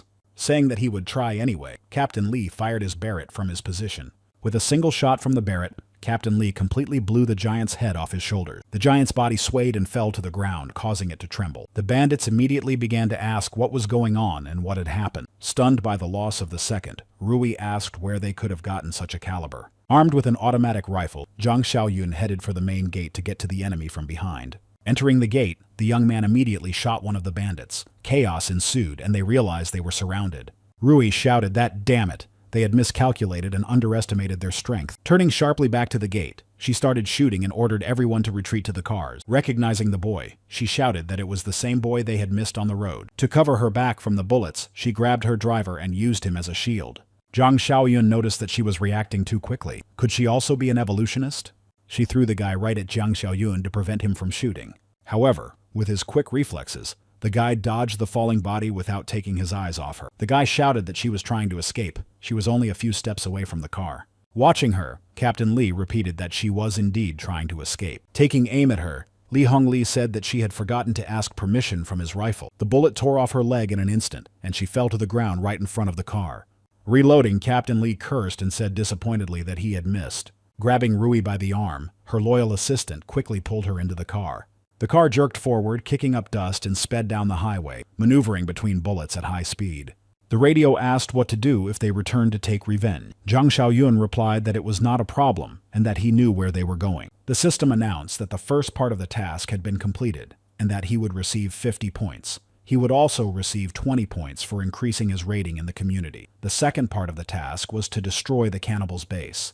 All the members of the group rejoiced at their victory over the attackers and congratulated each other. Zhang Xiaoyun asked about their losses. He was told that there were only a few wounded. He then ordered them to be sent to the infirmary. They needed to be disinfected quickly. The bodies could be taken to the refrigerator and left with Chen Chong. He asked someone to take the survivors out of the abandoned building while it was still safe. Looking at the system store, Zhang Xiaoyun exclaimed that there were 76 points for one wave. Today, he would go wild. The gang's car finally reached their base. Their accomplices were already waiting for them. They pulled the wounded Rui out of the car, supporting her under her arms, and took her to the hangar. Seeing that she had arrived without one leg, the bandit asked what the hell had happened. Rui cursed and said that they had been too careless. She didn't think they would have heavy weapons. Enraged, Rui asked what they were staring at and ordered them to bring the human meat immediately. She called them useless idiots and ordered them to move faster. Rui emphasized that they weren't worth a finger of Second's hand. He called her a dirty bitch and remarked that even in her condition, she couldn't hold her tongue. Hearing this, she indignantly asked if he was going to obey. Then she ordered that he be seized. But no one even moved. She looked back at her assistants, but they stood rooted to the spot with their heads down. He pointed out that she was wounded and that the second was no longer there, so now he was the strongest among them. He added that the boys had already suffered enough from her. Then he asked them if he was right. Rui shouted for them to go away. No one listened, and she asked if they had decided to rebel against her. Rui screeched that they shouldn't even think she couldn't handle them. Everyone came closer and surrounded her. She screamed for them to wait. Laughing, he swung a metal pipe at her and she fell to the ground. All the bandits began to beat Rui, putting all their resentment and humiliation into their blows. He looked with satisfaction at Rui's battered body and carefully wiped her blood from his fingers. A man approached from behind and called out to the third. Hearing this, he turned around sharply and angrily asked what he had just called him.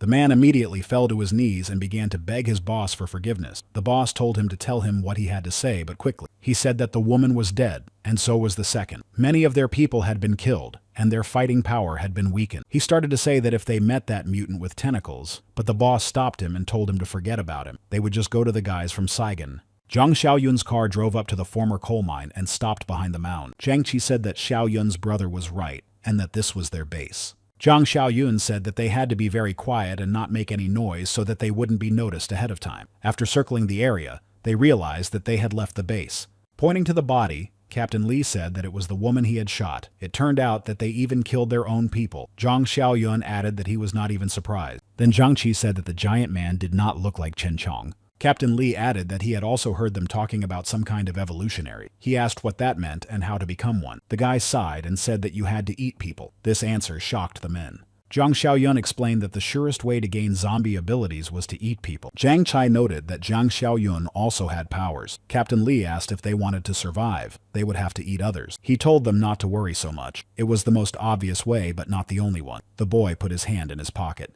Pulling something incomprehensible out of his pocket, Zhang Xiaoyun held it out on his palm. They asked what it was. He explained that evolutionaries and zombies could be generalized as mutants. Mutants need to absorb alien energy to evolve. In ordinary people, it is scattered throughout their blood and flesh. It's a small amount, but better than nothing. In rare mutants and evolutionaries, everything is concentrated in the core. The longer the disaster lasts, the more chances zombies have to gather energy in their cores. Captain Li said that they also have it. He started to say that if you eat zombie flesh, but Jiang Chi interrupted and shouted that he should do it himself, and he wouldn't. Zhang Xiaoyun said that ordinary people just get infected. Only mutants like Chen Chong can become stronger by eating zombies. The system announced that the second part of the task had been completed. He would receive a reward of 50 points. He was surprised but thought to himself that a base without people was no longer a threat.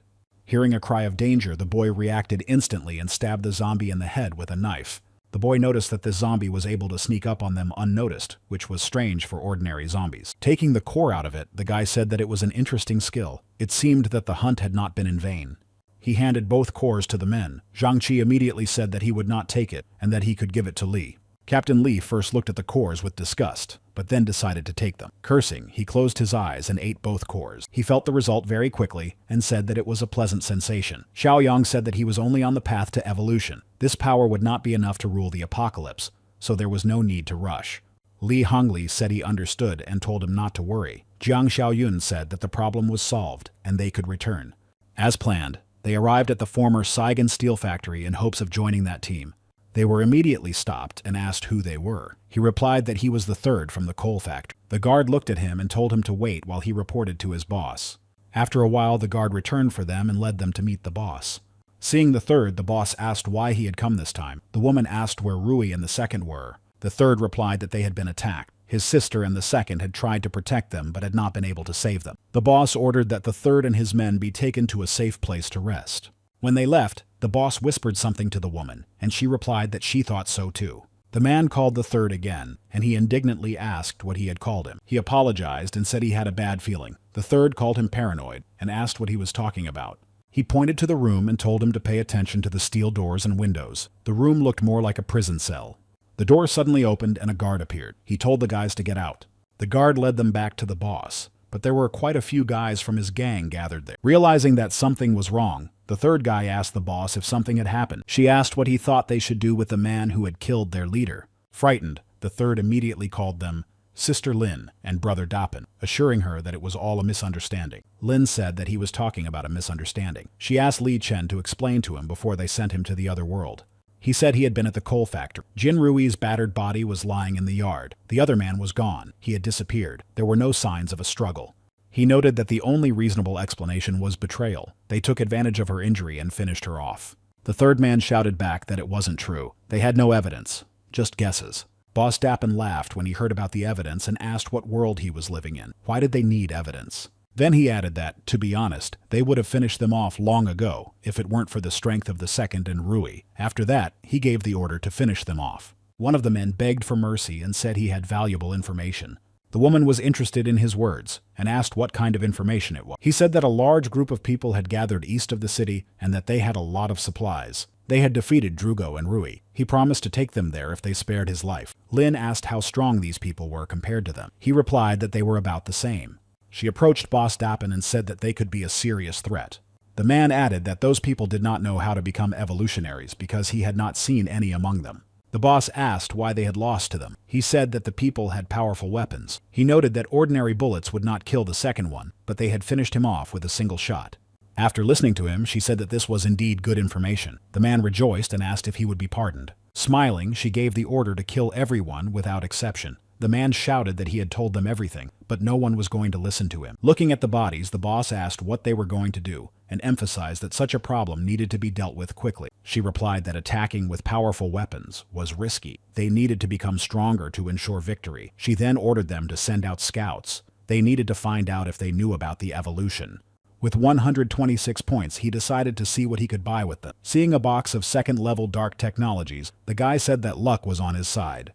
His points allowed him to purchase 2 boxes at once, using 55 points. One box contained food supplies, and the other contained dark technology. Opening the dark technology box, the boy was very happy because he had received another potion that increased his strength by 20 points. At that moment, there was a knock on the door, and Zhang Xiaoyun replied that they could come in.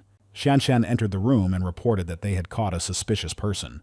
Sighing heavily, the boy got up and said he would go check it out. The man demanded that they call their leader and assured them that he was not their enemy. Hearing that he wanted to meet the leader, Zhang Xiaoyong asked if he was looking for him. The man asked if he was the leader, and Zhang Xiaoyun confirmed that he was and told him to speak. The man asked how to address him, and the young man gave his name. The man immediately said that he would also introduce himself to Xiaoyun's brother. He said his name was Shu Aisin, and that he had come from the Sigan factory.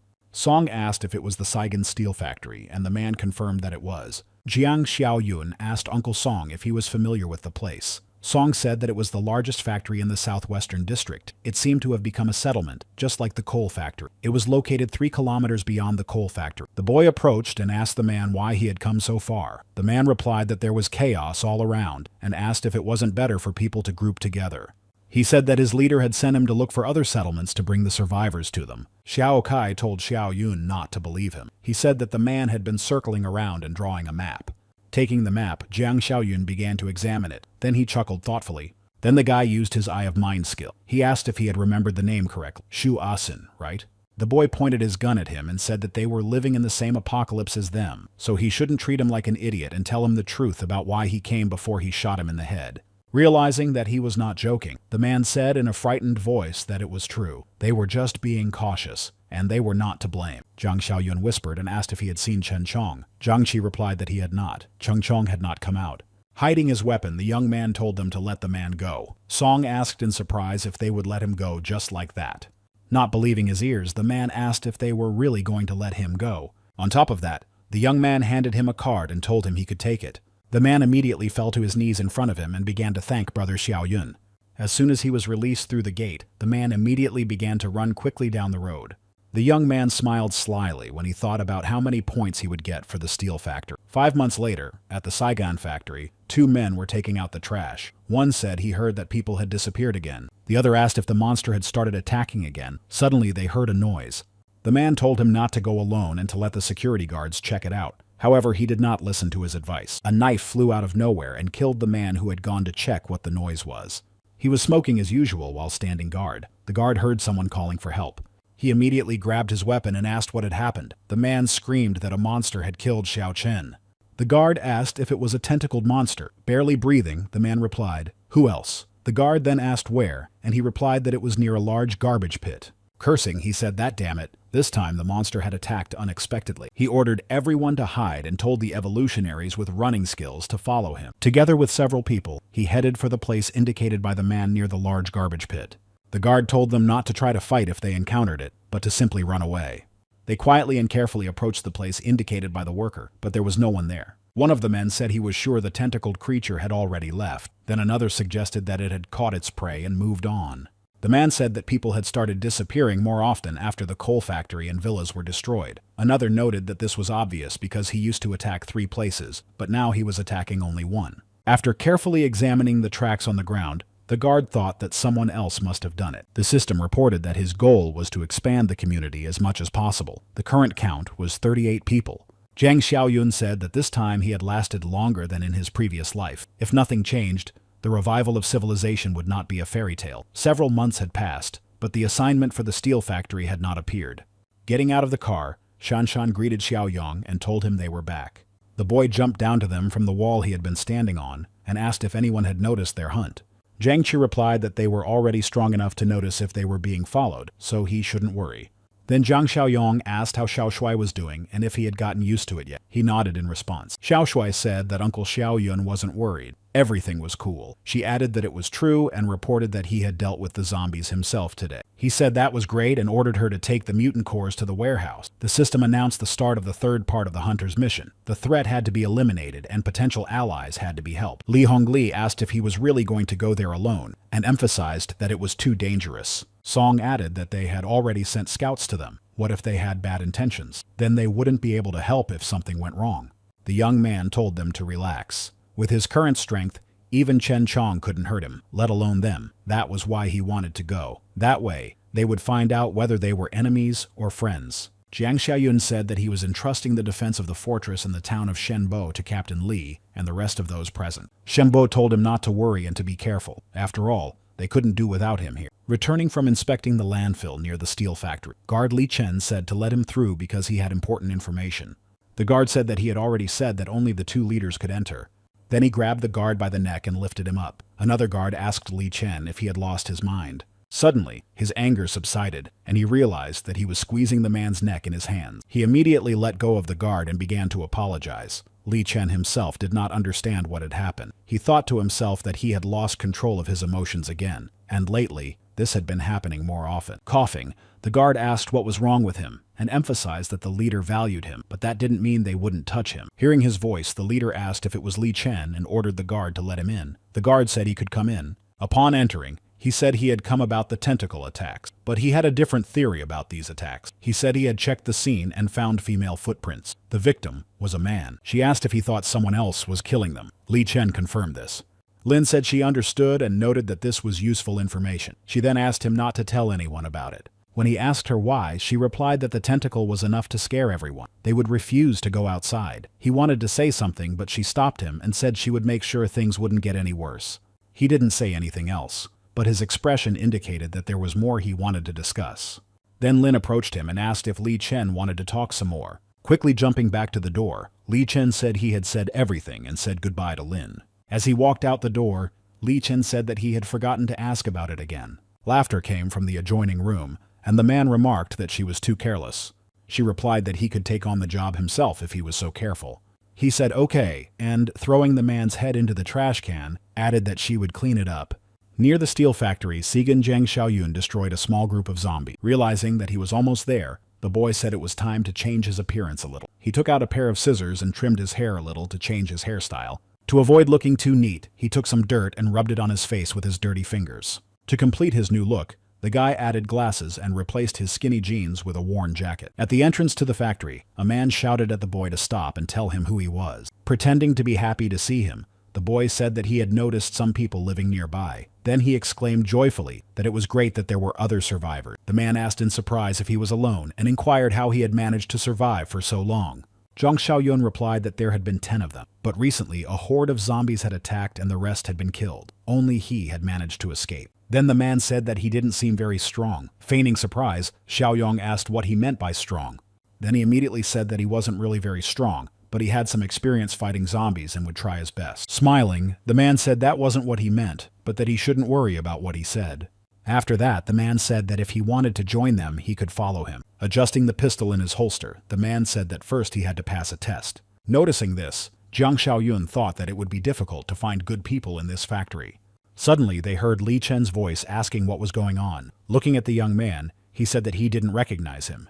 The man told Li Chen that the boy was alone and that he was taking him for a search. Li Chen asked why he was being taken away and ordered a search of the area. Xiaoyun thought that he was definitely going to take him to a deserted place and kill him. He told the boy to hand over his weapon, and then he could pass. Jiang Xiaoyun asked if he should believe them, that if he handed over his weapon, they wouldn't kill him. Li Chen said that it was the apocalypse, and these were security measures against evil people. Then he ordered him to leave if he didn't want to hand over his weapon. Handing him the knife, Jiang Xiaoyun said that if that was the case, then he could take it.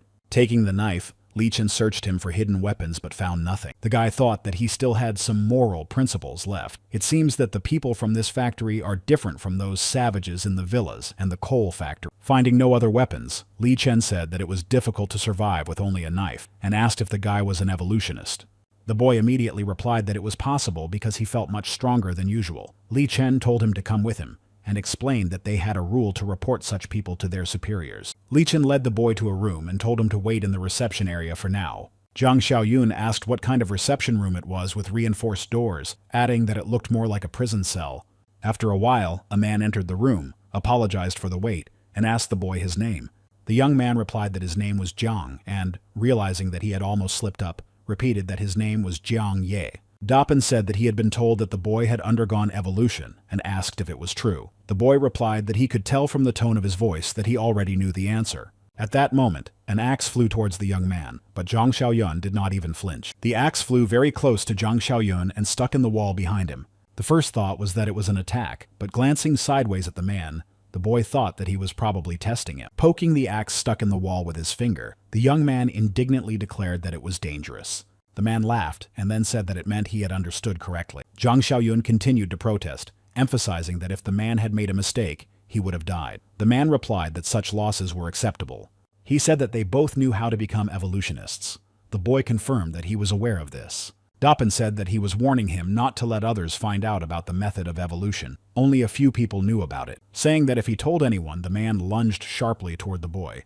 Grabbing him by the neck, the man said that in that case he would finish him off. The boy thought that was close. He thought to himself that he was lucky that the man had attacked him with his bare hands. He would have reacted reflexively if the man had had a weapon. He thought that killing this man would not guarantee him 80 points from the system. Letting the young man go, the man remarked that he had excellent reflexes and had even managed to get a weapon. The man told the young man not to get cocky. He added that he had some experience, but his strength was beyond imagination, and asked if he understood. The young man replied that he did. Then Dapin said he would turn a blind eye to the fact that he had brought a knife here. Dapin told the guys that Jian Ye needed to wash up and change his clothes. Then they should take him to the meeting room. The guard informed Dapin that he had brought him. Dapin said that he wanted to introduce the new member of the team, Jian Ye. He said that Huang Lin was also a leader. The other two were the leaders of the settlement, Li Chen and Huang Bin. Lin told Huang Bin that the newcomer would be under his command and asked if he had any objection. He replied that he had no problem with that. She told the boy that he was lucky to have found one of the strongest settlements in the area and that his survival was guaranteed. However, only those who were useful would receive food. Jiang Xiaoyun bowed his head to her in submission and replied that he would obey. Huang Bin said that he was just in time. Today was his turn to patrol. Then he told him to follow him. He asked his uncle if they had given him this new guy. His uncle replied that there was nothing he could do. The guy knew the secret, so he could only be assigned to this group. The man walking beside Jiang Xiaoyun looked closely and wondered why he seemed familiar. Calling out to Jiang Xiaoyong, Huang Bin asked if Dapin had told him the details about their settlement. The boy replied that he had only told him to keep quiet about evolution. He replied that this was true, and said that only Dapin's sister and the four of them knew about eating human flesh. He said that Asen was Dapin's cousin, Aqiang was his nephew, and Lin's nephew. They were all family, so only he could reveal the secret. Then he asked if he understood. Jiang Xiaoyun replied that he would keep quiet. Hearing his name, the young man recognized the man as Shu Asen, who had been captured by Zhang Qi's group.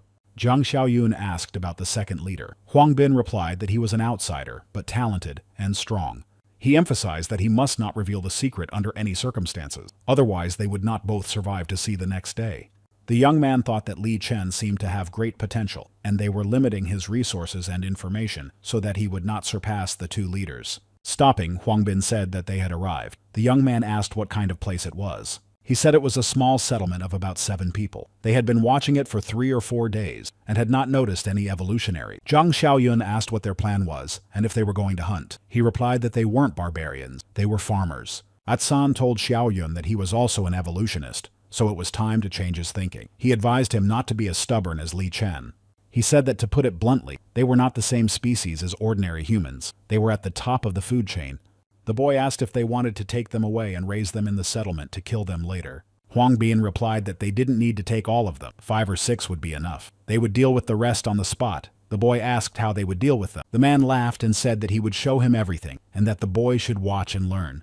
In the settlement, everyone was working on construction. The man sighed and said that he was finally finishing because the work was so tiring. One of the men noticed some movement and, attracting the attention of the others, asked what was going on. A group of zombies ran out of the bushes nearby and rushed toward their settlement with a growl.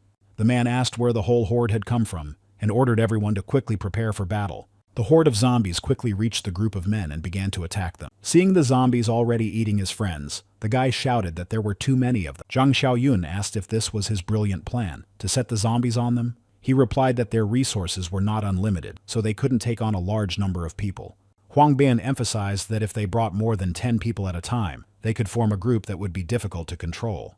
After that, Huang Bin announced that now was their chance. His nephew happily rolled up his sleeves. The zombies had already reached the settlement and attacked a woman. She screamed loudly, trying to break free. She thought it was the end, but suddenly the zombies' heads rolled across the ground. She saw a man standing in front of her, offering her his hand. The woman asked in surprise if she was saved.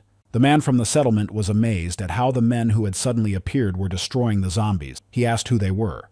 After finishing with the zombies, Huan Bin said that they were evolutionaries from the Saigon steel factory. They expressed their gratitude for saving them. Someone asked who the revolutionaries were.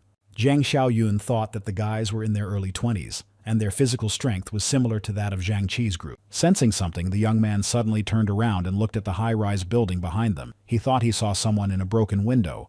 The young man looked closely but saw nothing and said that he must have imagined it. Huang Bin shouted to Zhang Ye that it was enough to stand and watch and that they needed to help clean up the mess. Realizing that he had been noticed, the mutant moved away from the window where he had been watching what was happening.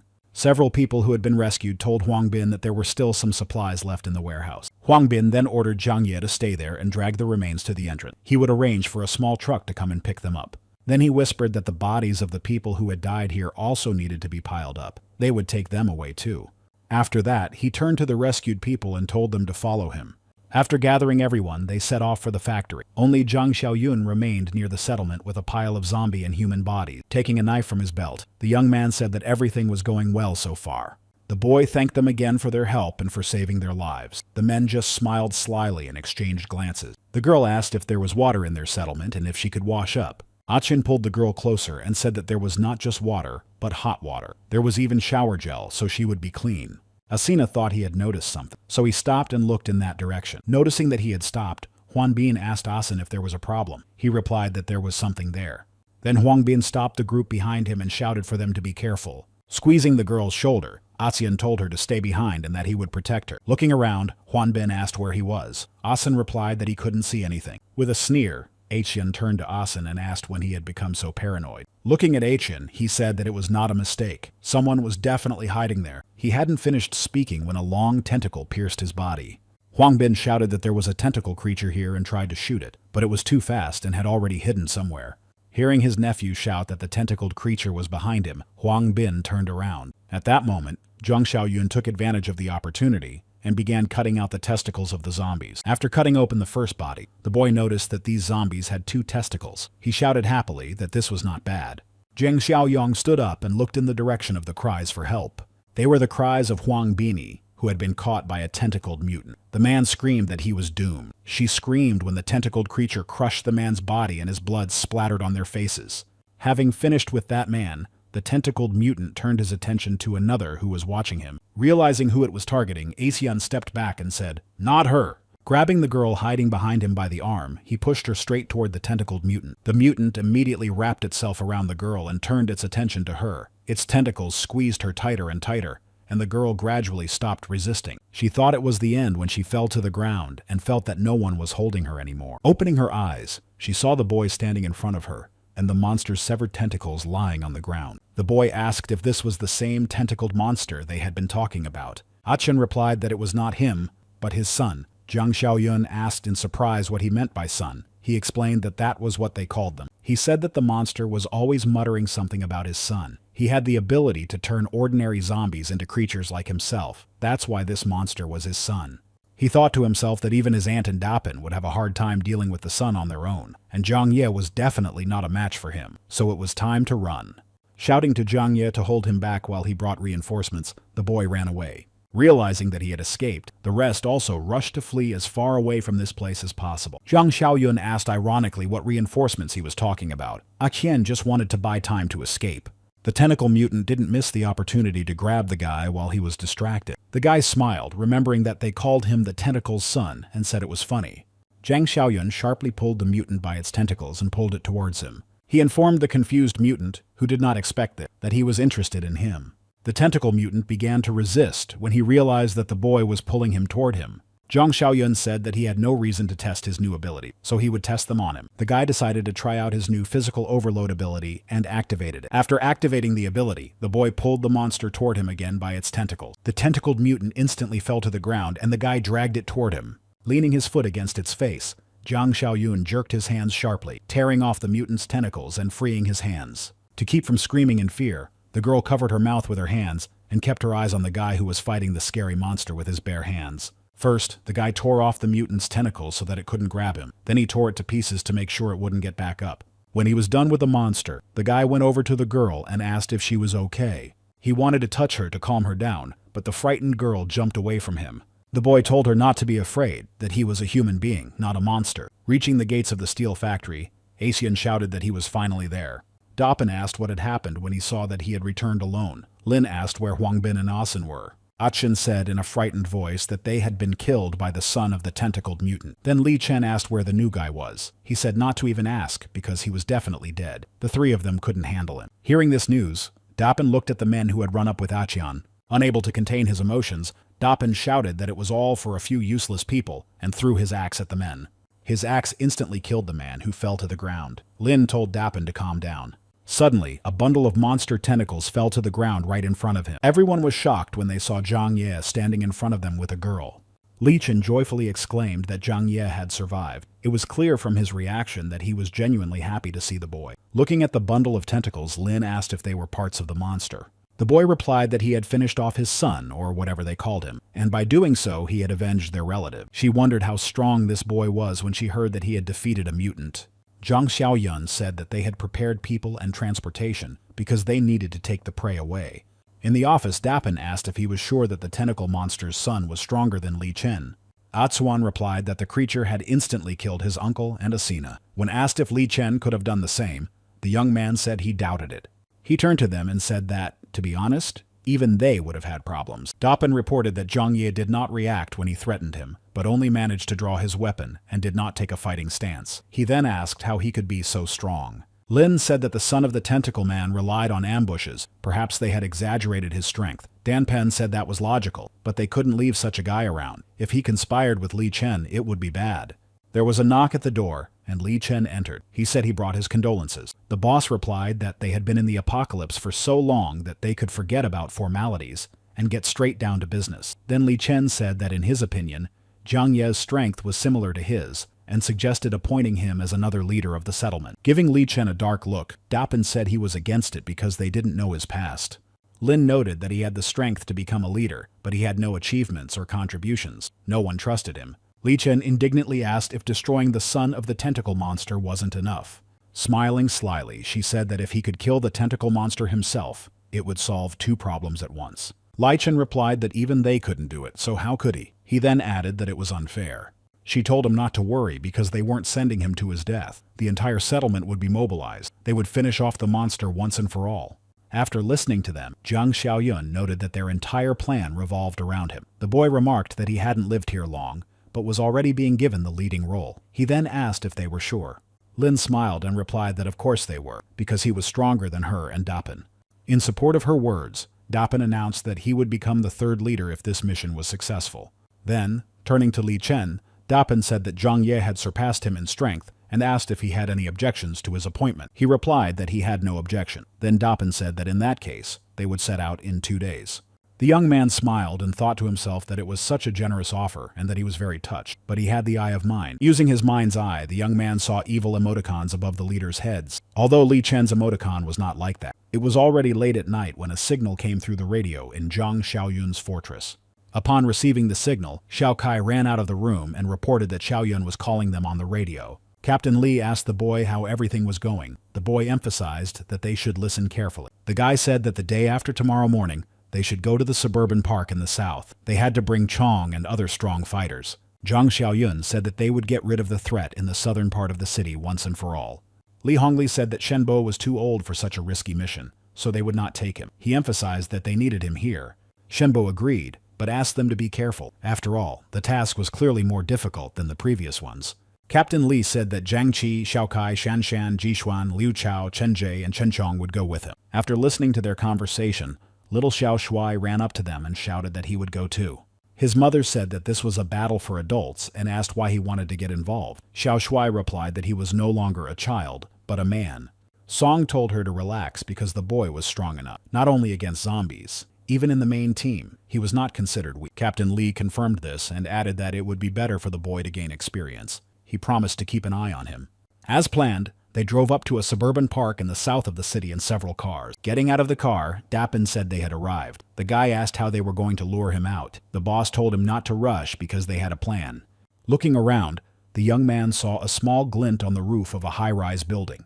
It was the glint of binoculars through which Captain Li was observing the situation at the park entrance. Shan asked Captain Li if he could see everything clearly, or if they needed to get closer. He replied that Xiaoyun had told them not to approach the park before the appointed time. Captain Li ordered them to prepare ropes. They would strike from the flank when everything started. Lin called the boy who had come with them, and he immediately approached. The boy asked what she wanted. She told him to go to the park. The boy asked in a frightened voice if he hadn't been brought there to carry things. Hearing what she said to the boy, Li Chen turned to Lin and asked what was going on. She replied that the woman was constantly muttering about her son. They were going to give him her son. Lin told him not to worry, because they would finish off the tentacled creature when it appeared. The boy would not be harmed. Realizing what he was being sent to do, the boy said anxiously that he didn't want to be bait. Lifting the boy by his clothes, Dapin shouted at him to obey before he finished him off himself. After that, the irritated Dapin simply threw the boy into the grounds of a suburban park. Falling on the park alley, the boy groaned in pain and began to call for help.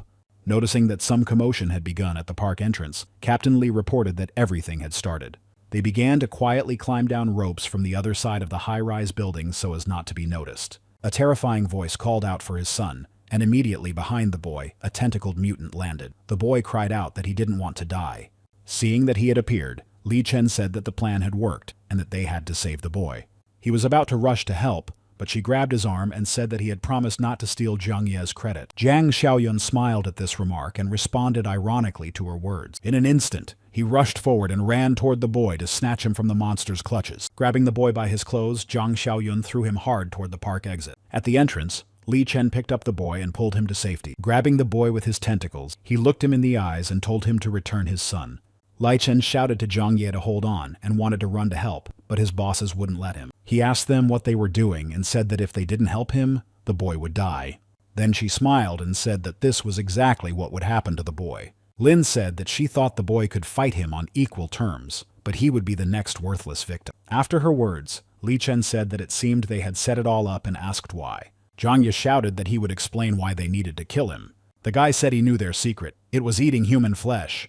The order to open fire was given, and they started shooting at them. Dapin shouted that it was an ambush. Lin asked who else was there. A team of 4 people began shooting at the steel factory bosses with firearms. A second team, along with Chen Chong, ran to help Zhang Xiaoyun with Molotov cocktail. Swinging a Molotov cocktail bottle, Xiao Shuai shouted that they had come to help Uncle Xiaoyun. The boy threw the bottle and its contents directly at the monster, but it was broken by its tentacles before it reached its target. The tentacled mutant stopped and looked closely at the boy who had thrown the flammable mixture at him. Looking at the little boy, he called him his son again in an uncertain voice. Stopping, Xiao Shuai cursed and said that this monster was damn strong. Hearing that the boy had used profanity in his speech, the tentacled monster shouted at him to stop swearing.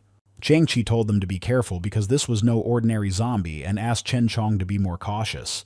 Chen Chong quickly dodged the tentacles with which the monster was trying to grab him. Hiding from the bullets behind the trees, Achan asked what was going on. Was this another mutant? Seeing that he was fighting the tentacled mutant, Lin asked in surprise if he was fighting on the side of humans. Approaching the tentacled mutant, Chen Chong let it wrap its tentacles around him. Then, with one swift movement, Chen Chong tore apart the tentacles that were holding him.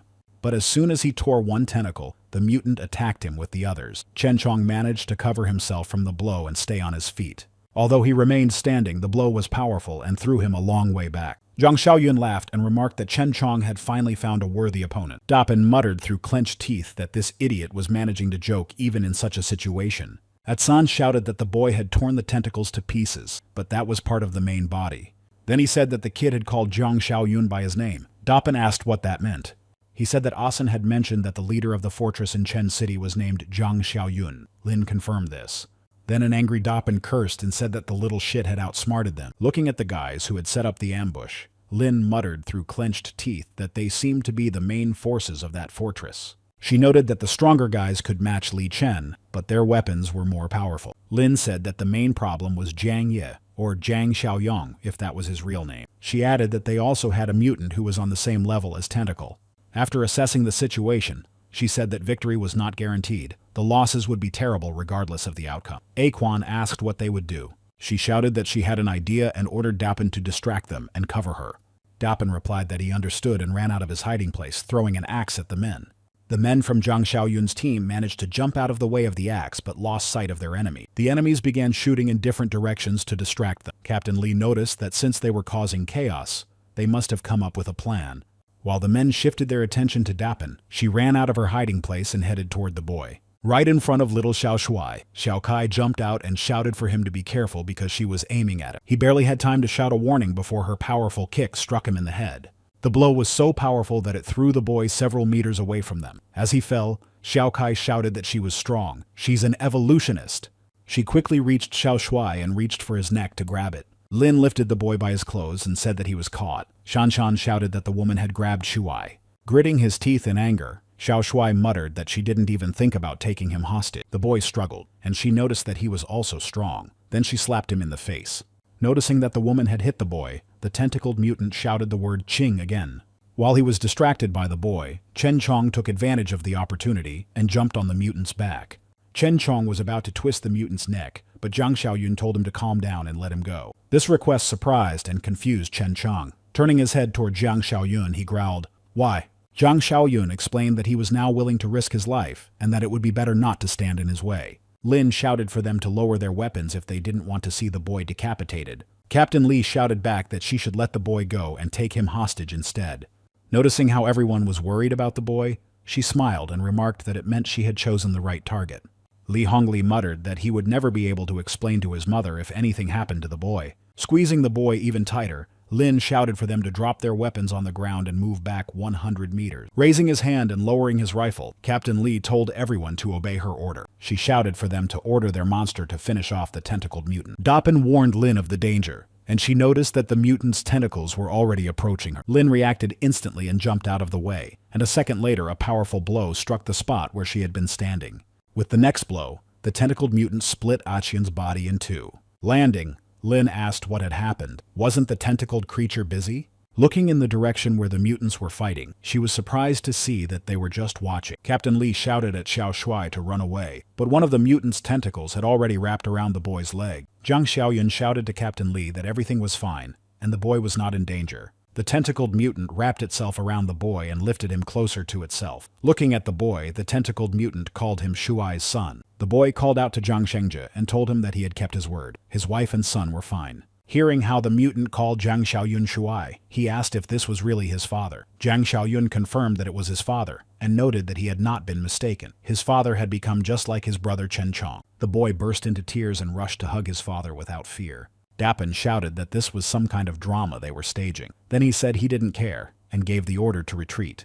The tentacled mutant's expression changed. He couldn't let someone who wanted to hurt his son go. His tentacles quickly caught up with Dapin, even though he was running fast.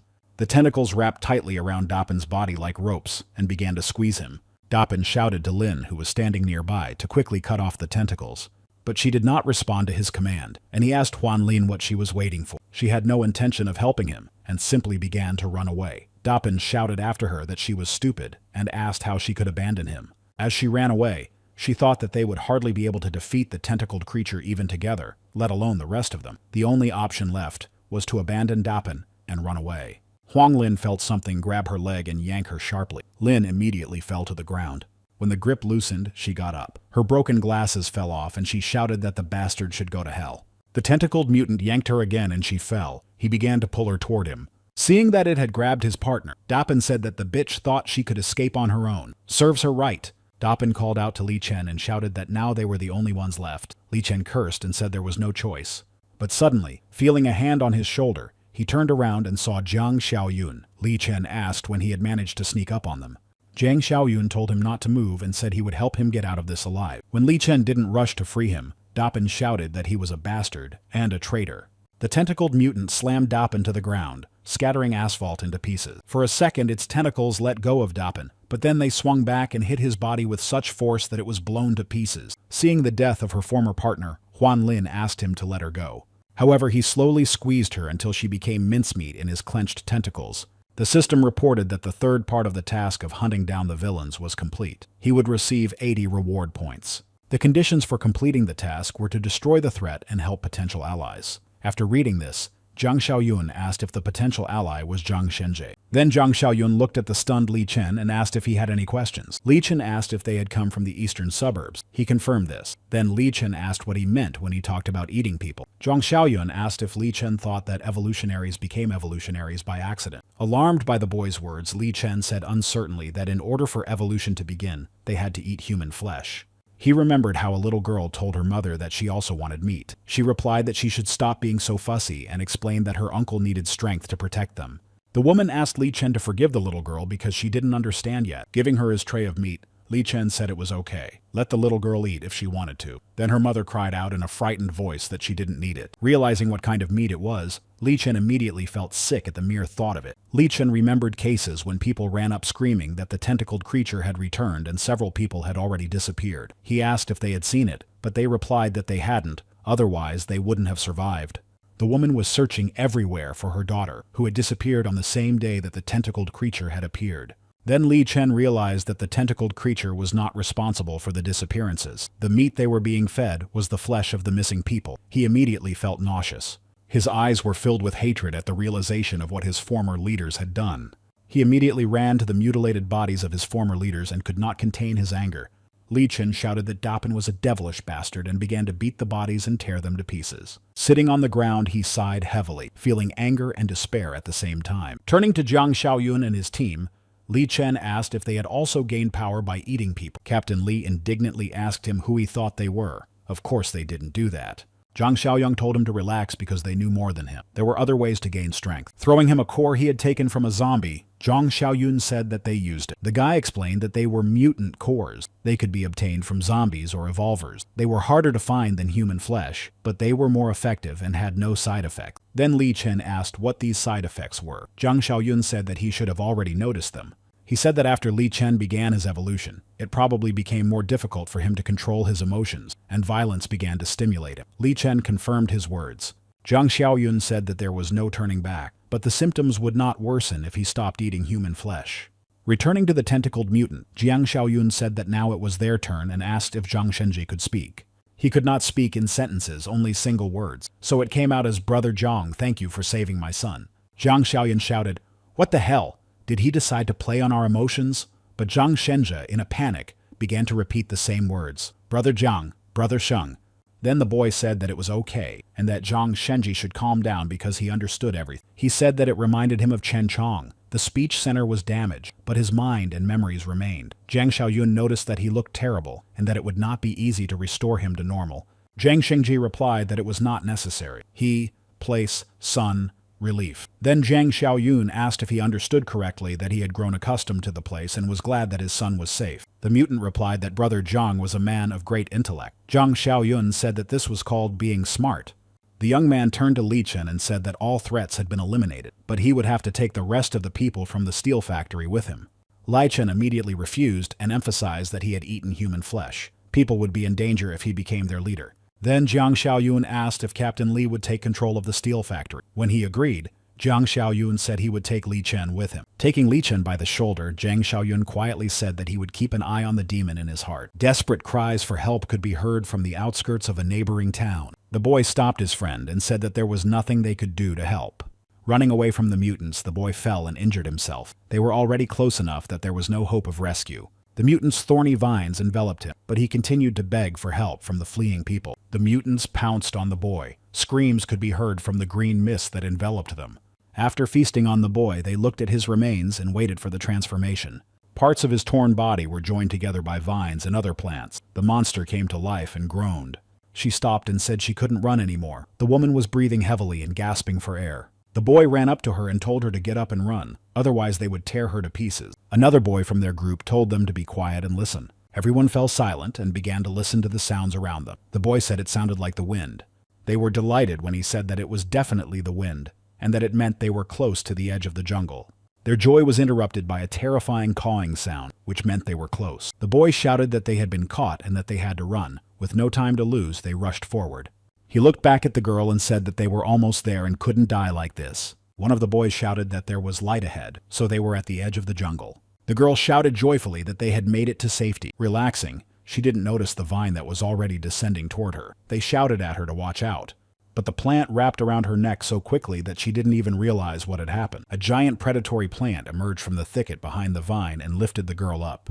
The monster plant pulled the girl toward it and bit off half of her. The lower half of the girl's body fell right at the feet of the terrified boys. The boy screamed hysterically that it was his Xiao Tong. Another boy shook him and told him to pull himself together. Hearing the squeaking again, the boy said that the devil take these plants. They were already here.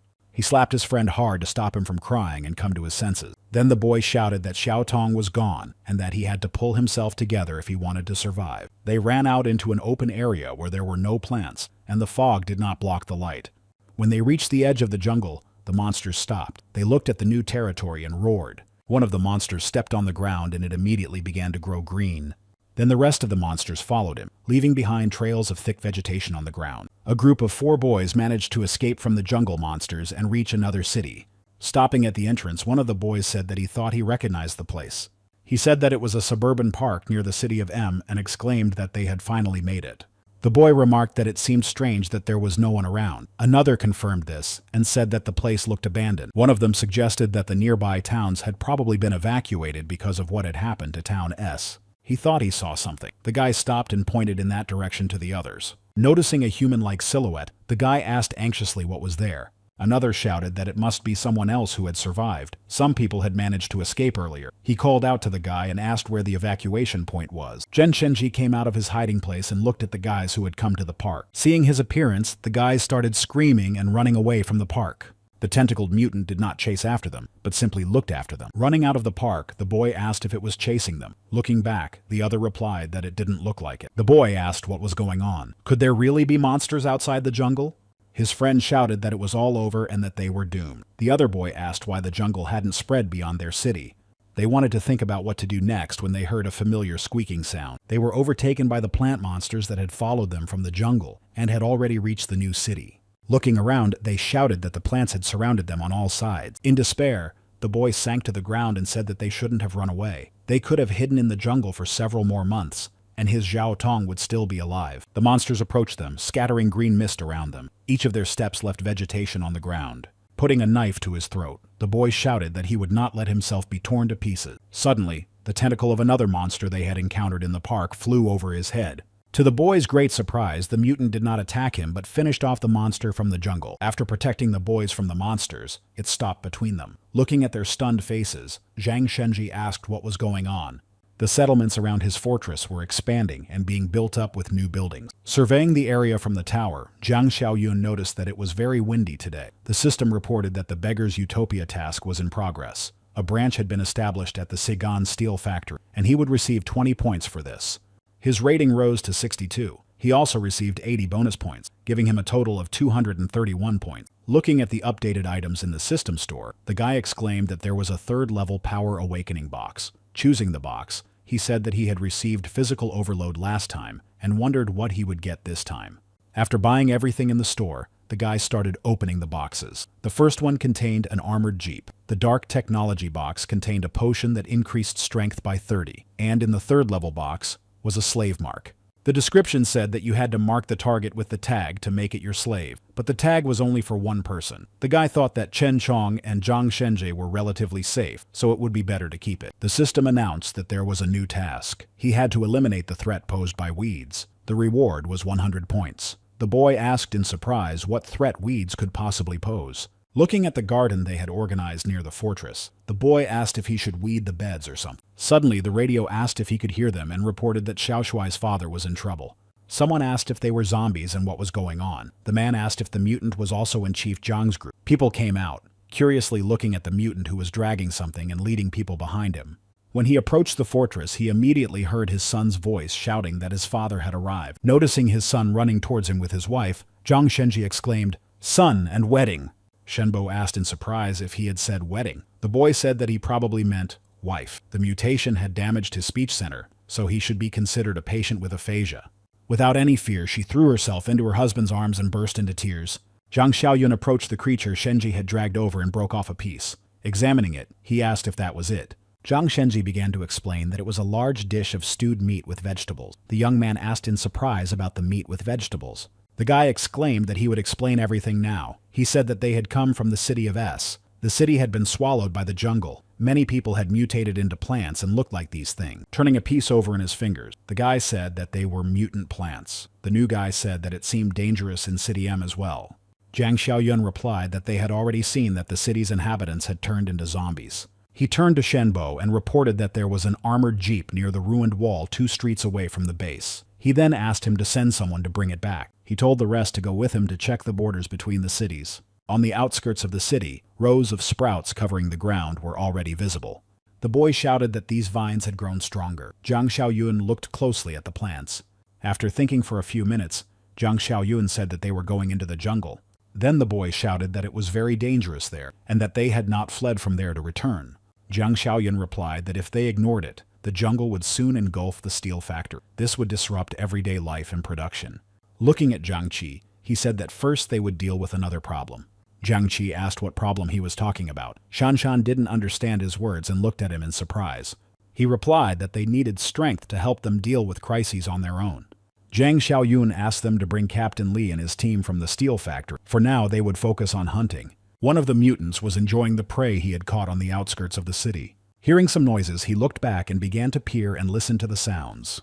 While his attention was diverted by the sounds near the house, the mutant did not notice a boy sneaking up on him. The mutant fell into their trap and became prey for Jiang Xiaoyun. Using an armored vehicle and firearms, they shot the horde of zombies in the city. Following the team that destroyed the zombies, they cut out the cores from their shot bodies. Someone shouted that these were just zombies again, and asked where all the living people had gone. A zombie ran towards him, screaming, ready to attack its found victim. With one swing of his arm, he knocked off part of the zombie's head and howled in dissatisfaction. Sighing, he howled that he was tired of frying zombie meat. Why weren't there at least a couple of people here? The next moment, he smelled something desirable and began to sniff around. After taking a few breaths, he muttered happily that there were survivors here. The boy called out to the one who had finished off the zombie and asked if he was tired of living. He noted that the leader had said not to open the door at this time without permission. He clicked his tongue and asked what difference it made. After all, the leader Zhang and his team had killed almost everyone in the vicinity anyway. Then the boy shouted at him to stop talking nonsense and ordered him to come back. Licking his lips in anticipation of a tasty meal, he said he had never eaten anything like this before. Clean people. Running back to the hiding place, he said that they had weapons, so they needed to hold out for a few days. The mutant whined pitifully that it was driving him crazy. Delicious food was so close. Late in the evening, Zhang Xiaoyun radioed Shenbo to gather everyone in the conference room. When everyone had gathered, Zhang Xiaoyun remarked that the hunting team had done a good job, and had gathered a lot in those 3 days. He announced that they would divide the mutant cores between Li Hongli and Jian Chi. Captain Li asked if he was sure about this decision. After all, he deserved them more than they did. Jiang Chi added that everyone had worked hard, and it would be unfair to give everything to them. Zhang Xiaoyun told them not to refuse because there were enough weapons. He emphasized that they needed elite hunters. They were much better than immature evolvers. Song said that Li did not argue and simply took them. At the same time, he asked if Xiaoyun had ever been wrong. After that, Zhang Xiaoyun called Shan and told her to go with him right away. They came to Zhang Xiaoyun's room, and he told her to close the door behind her. After fixing her hair, Shan asked Zhang Xiaoyun what she should do. Everyone was very curious as to why Zhang Xiaoyun had called Shan, so they quietly followed them. Listening to the voices behind the door, they heard Zhang Xiaoyun tell her to be patient because it would hurt a little.